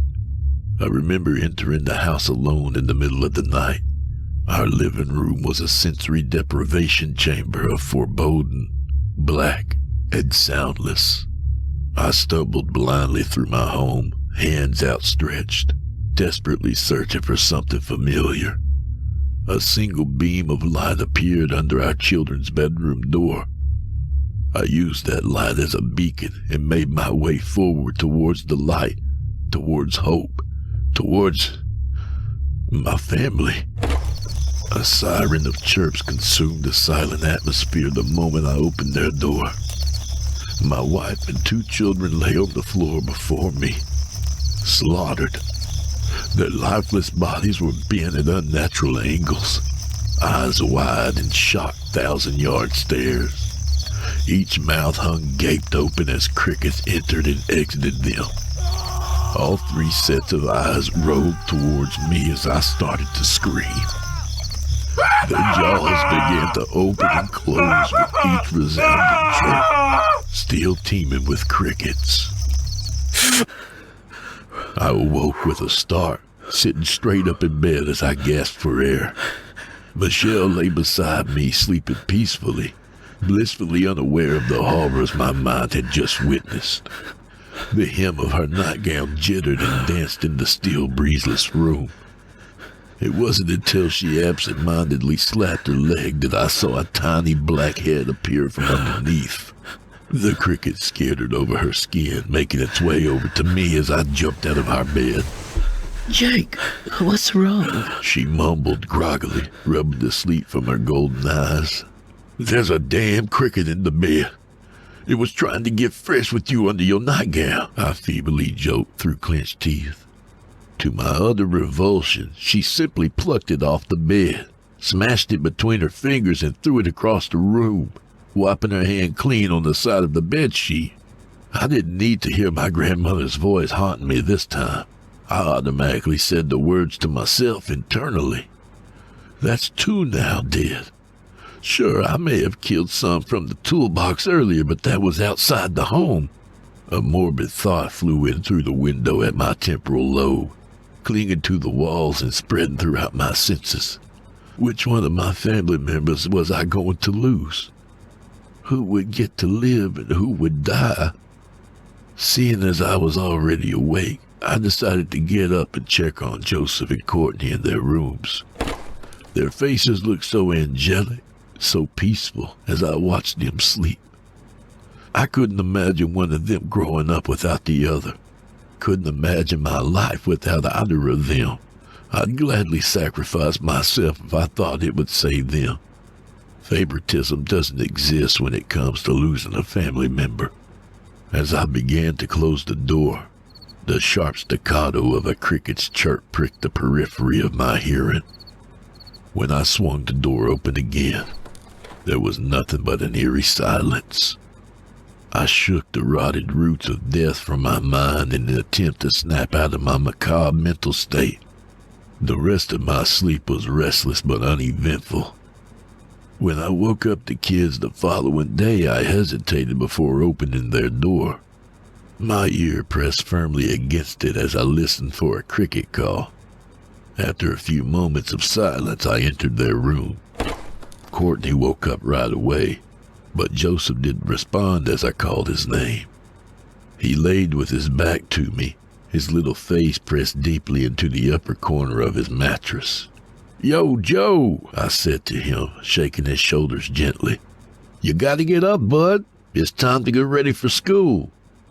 His skin was overwhelmingly warm, a human space heater just like his mother. It was hard to cuddle her at night in the summer months because her body radiated heat when she slept. I smiled thinking about that. Everyone says both of our kids look like me, but their personalities and habits are all on the shelves. I rolled him over to wake him, falling to my knees in terror at what I saw. My mouth filled with saliva as it ready to empty the contents of my stomach. The skin on my arms was riddled with goosebumps, making me painfully aware of every hair. Joseph's mouth hung open in a silent scream as insects scurried in and out of his mouth. A baby cricket left his upper lip, making a pathway for his left nostril. And that's when I lost it. The kids were huddled together on Courtney's bed, crying in terror. Michelle found me crouched on the floor, screaming. My own 2 hands had shredded the sheets of Joseph's mattress. Their screams pulled me from my waking dream, and I flew to my feet, instantly running to my son. I checked his eyes, ears, nose, and mouth for any sign of foreign object or parasite. Thankfully, there was none. "I'm so sorry, buddy," I said quietly, trying to ease his fear. "Daddy fell asleep on your floor and had a bad dream. I'm okay. Come here, Courtney." My little girl ran into my arms, drying her tears on my shirt sleeve. "Now my eyeshadow is going to be ruined," she whined. "Eyeshadow?" I looked at my wife incredulously. When did my little girl get so big? The wry smile on her face let me know that this was something that had been going on for a while now. "Go eat breakfast, kids. Then brush your teeth and get dressed," she instructed. They both ran to the kitchen to follow her request. "What the hell was that about, Jake? Are you all right?" Her golden eyes were wide with concern as she grabbed my face. "Yeah, I'm sorry. I must have been sleepwalking and dreamt I saw a bug in Joe's bed." I ran a hand through my hair and tried to muster the most sheepish expression I could manage. I didn't want her to think I was batshit crazy, though I certainly felt that way. I drove to work in a haze, only subconsciously aware of what I was doing with my mind a million miles away. It seemed to take a third of the usual time to get to work. The air outside was thick and hot. I cringed as a grasshopper hopped across the pathway ahead. "For Christ's sake, Jake, it's just a bug," I chastised myself. My supervisor grabbed me towards the end of my shift, telling me I had an important telephone call. "Hello?" I answered. "Jake," my wife sobbed. "there was a school bus accident. No one would tell us anything officially, but I heard someone say the number 163. Some of the kids got hurt." "All right, honey, calm down and pray. Even if it's not our kid's bus, you need to pray. Call the school again. Keep calling until you get through. The number for the bus depot is in the black address book on my nightstand. I'm leaving work now, okay? I'll be right there," I assured her before hanging up the phone. When I turned down our street, I saw 2 vans in front of my house. The top of Michelle's head was visible above the second vehicle, and it was evident that she was crying. Horror gripped my heart and slowed to an almost lethal level by the thought of losing our children. Relieved tears filled my eyes unexpectedly as she came into my unobstructed view. Courtney and Joseph stood, their faces pinned to her chest as she held them close. Each wore a confused and annoyed expression on their face. "It wasn't their bus," she called out to me as soon as she saw my truck. That night we ordered pizza, ate ice cream, and watched a family movie. We all lavished the time spent together, healthy and alive. More nightmares plagued me throughout the next week, all scenes of the death of one of my family members. Sometimes it was Joseph, sometimes Courtney.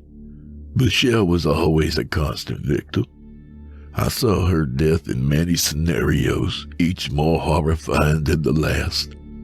My family was cast in their own roles in the Final Destination movie inside my head, and they had no idea. My family was dying every single second of every single day, and I felt powerless to stop it.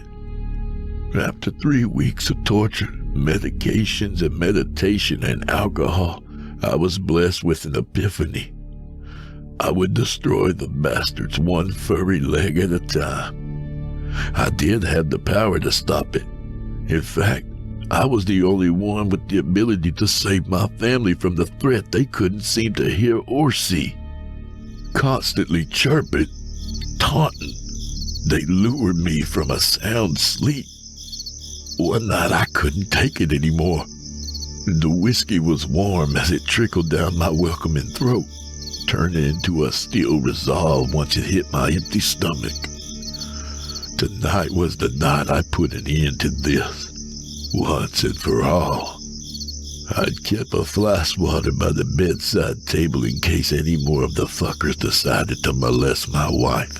My hands closed around it, knuckles white with resolve as the chirp of a cricket reverberated through the dead of night. I charged through my kid's bedroom door in a drunken stupor. A spatter of goo flew across the wall, signaled by the first cricket's call as I decimated it with my fly swatter. Another echoed through my brain as one fell to the floor in eternal slumber, never to be harmed by bad luck or superstitions again. The third brought a barrage of blows as my grandmother's voice echoed through my eardrums. Never kill a cricket in your house, lest your family member meet the same fate. By the fourth chirp, it was all over. I was the only one left. Blood was everywhere. As I looked at the fly swatter in my hand, I realized it wasn't a swatter at all, but a bloodied hammer. There were no crickets, only bodies. I was alone to face the reality of what I'd done. What I thought I had to do. That brings us to the present. The void. The sheer emptiness of silence haunts me. There's been complete silence since they've all been gone. I suppose eventually there will be the buzzing of flies, though I won't be around to hear it. The addition of my body to this massacre may very well be the one that attracts them, like buzzards to roadkill. Guilt gnaws at my insides as my bloodied hands gather every prescription bottle that I can find.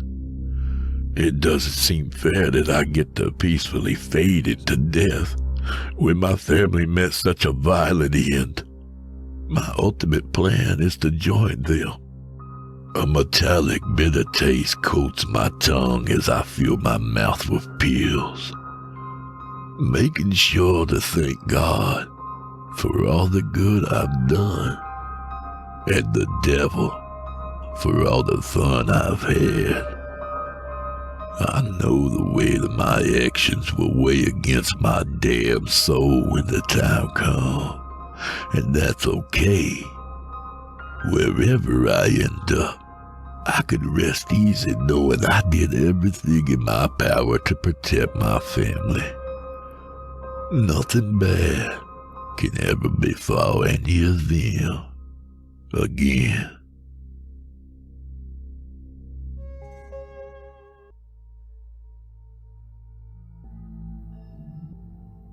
They call it a ghost forest. Thousands of white cedars protruding from the swamp, their bark the color of bloodless skin, their branches barren against the corpse-gray sky. It hasn't always looked like this.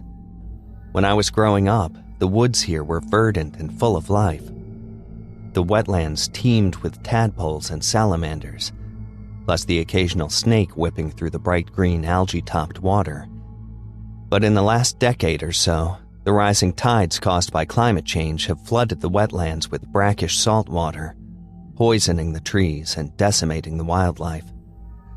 The land is sick, terminally ill, more dead than alive. The police decided to search here based on an anonymous tip called into the station from an unlisted number. The caller knew details about the missing girl, about the circumstances of her disappearance that would have been impossible to know if he hadn't been involved. He knew about the van, about the hammer, about the fingernail. Those were material facts from the investigation that hadn't been released to the public. Either he had been responsible for the girl's murder, or he knew someone who was. Regardless, it gave police plenty of reasons to believe that the tip was real. Of course, the police weren't the only ones who got a call that day. WPVI-TV News in Philadelphia received a call too. They weren't given any information though, just a place to show up and a time to be there. The caller promised a surprise.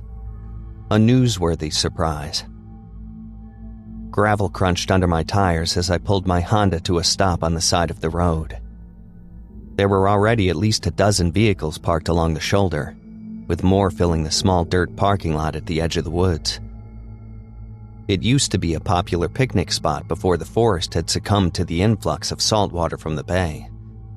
A few picnic tables remained, their rotted boards and rusted skeletons a grim reminder of a happier era. A faded brown sign informed visitors that they were at the Cedar Creek picnic area. Another sign depicted a stick figure tossing a piece of litter into a trash can. Pitch in. Most of the vehicles in the lot were police cars, along with an ambulance and a black van with coroner stamped on the side in bold white letters. Clearly, the police were prepared for the worst. It was no surprise given the state of the crime scene they found. There had been so much blood. In the bedroom, in the living room, in the kitchen. It seemed unlikely that anyone could have survived. Still, the girl's family held on to hope, staging press conferences, making statements on TV, pleading for her safe return. They must have known it was futile. But what else could they do? Until her body was found, they had to believe she was okay. That's what they told themselves anyway. I was under no such illusions. The girl was dead. I was sure of it. The police had interviewed the girl's family, her ex-boyfriend, her co-workers, her neighbors, even the barista at the local coffee shop that she frequented every morning. But to no avail. Nobody had seen her. Nobody knew where she might have gone. She had no enemies, no secrets, no reason to run away. Nothing to hide, no one to fear. Whatever had happened to her, people said, it must have been random. A drifter, a psychopath, a serial killer even. The police doubted that was the case. Most murders were committed by someone the victim knew, but they weren't ruling anything out. Since the girl disappeared, some of her friends had turned her regular table in the corner of the coffee shop into a makeshift shrine, with a large 8x10 photo, plus a few flowers, candles, and even a teddy bear. A handmade sign reading, "Have you seen me?" was affixed to the wall above the table. Yes, I thought as I paid for my coffee this morning. Plenty of times. I saw her in the coffee shop every morning, obliviously sipping her chai latte, never for a second suspecting that it might be her last day on Earth. I remember the turquoise-colored bandana she tied over her mousy brown hair, the black and gray flannel jacket she draped across the back of the chair, the way her skinny jeans were tucked into her fur-lined brown boots.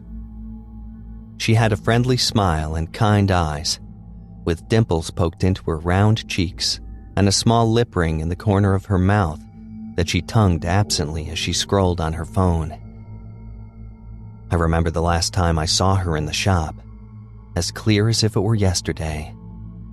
She glanced up at me while I was retrieving my double espresso order from the counter. I said, "Good morning," but it didn't seem like she heard me. She just looked down at her phone and kept scrolling as if I didn't exist. I dumped a couple packs of sugar into my coffee, then exited the coffee shop and went to go sit in my van, like I did every morning. A few minutes later, she climbed into the Subaru Outback parked in the spot next to mine. I smiled again, but she didn't seem to notice. She started her car, backed out of her spot, and pulled out of the parking lot, headed for home. And then, just like that, she was gone. That evening, her face was on the 6 o'clock news, with missing girl emblazoned under her photo in a garish red font. The anchor explained that she hadn't shown up for work that day, so one of her co-workers had stopped by her apartment to make sure she was okay. She wasn't. Her apartment door was ajar. Blood was smeared on the wall and was pooled on the floor. That was all the co-worker needed to see. He retreated from the apartment, dialed 911, then vomited into a flower pot on the patio. That was 8 days ago. The police have been searching for her ever since. Now here I was, on the side of the road, about to join a search party to help the police look for her. I drained the last of my double espresso, then climbed out of my van, slammed the door, and trudged along the side of the road toward the parking lot where the search party was assembling. As I dropped my crumbled espresso cup into the trash can, I passed the WPVI TV news crew taping a segment nearby. I recognized the reporter, a pretty Latina woman named Maria Espinoza. Her breath swirled in the chilly autumn air as she spoke to the camera, glancing occasionally at the iPhone in her hand to verify a detail of the case. I was enthralled. She was even more beautiful in person than on TV. I paused for a moment to watch her deliver her report. Maria was my favorite TV news reporter. Most people spent their time watching the big news channels, CNN, Fox, MSNBC, but not me. I preferred the local news. It was more personal, more accessible. I liked that I might recognize the places where they were reporting, like when they found a bunch of tires slashed at the office complex near my house, or when a suspected arson destroyed the apartment building where my ex-girlfriend used to live.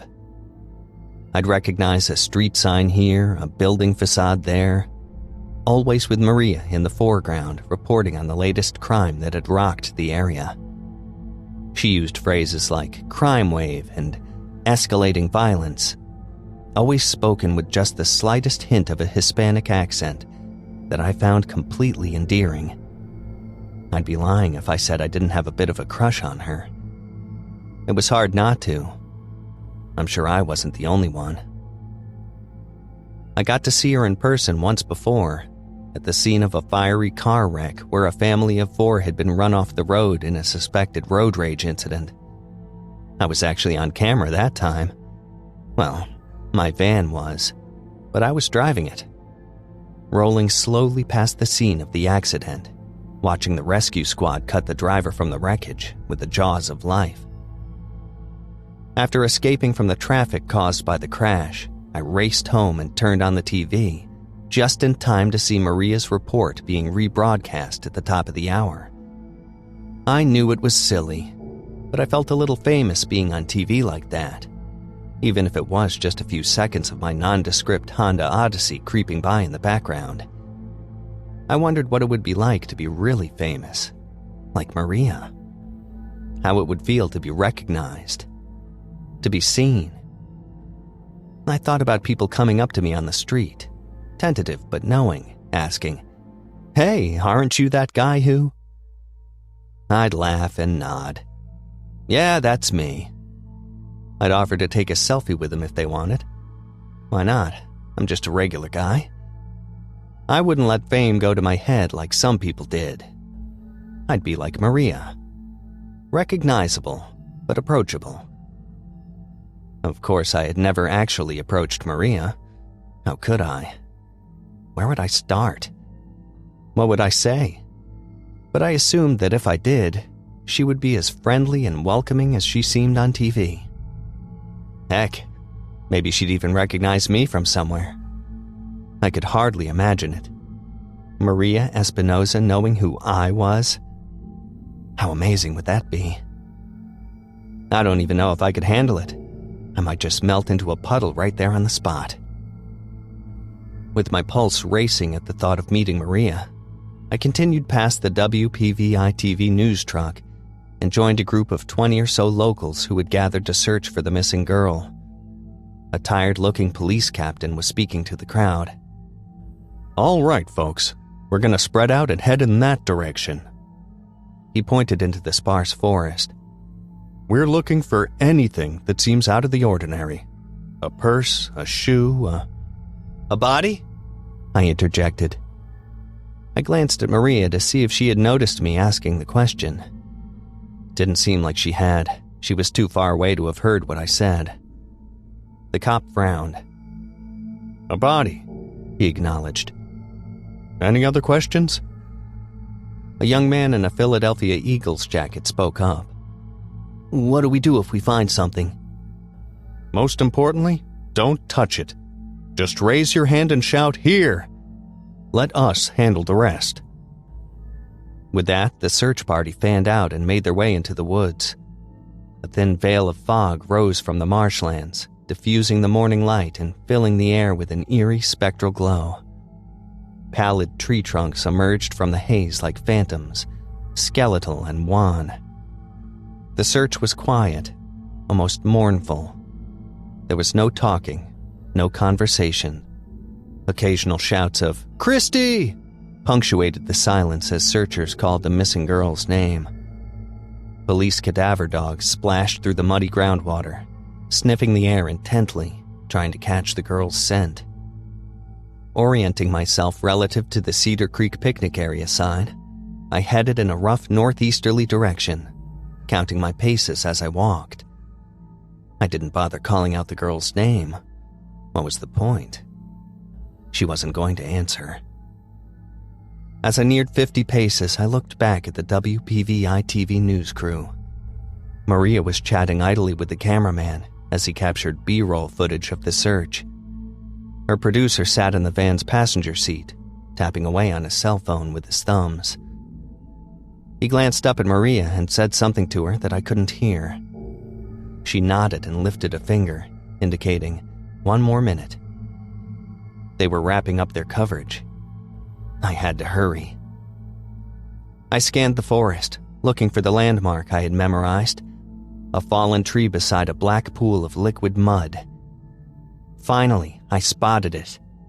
As I approached, I saw the turquoise-colored bandana I had stuffed into a knothole in the trunk. I picked up a gnarled branch, then plunged it deep into the mud until I felt it catch on something soft. A ghostly form began rising from the depths. Long brown hair fanned out across the murky water. A black and gray flannel jacket bloomed on the surface. I turned to look at Maria. As if sensing my gaze, her eyes flitted in my direction. She smiled. I felt a surge of joy. She had noticed me. I had been seen.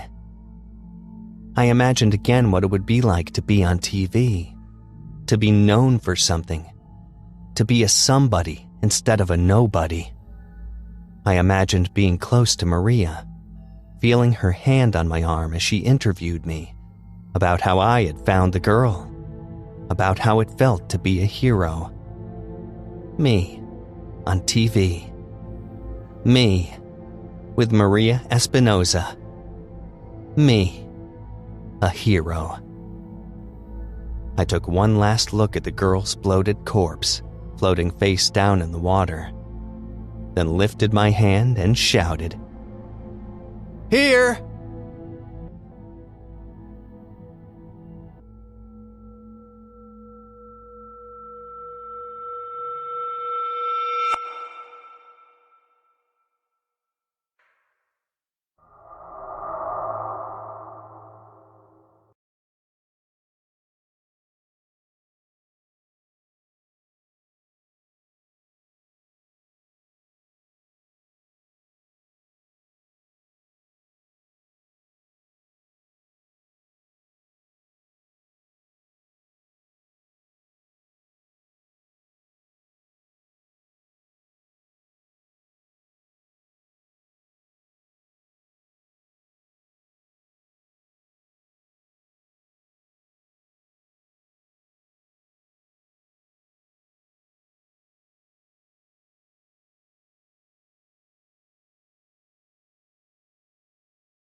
Chilling Tales for Dark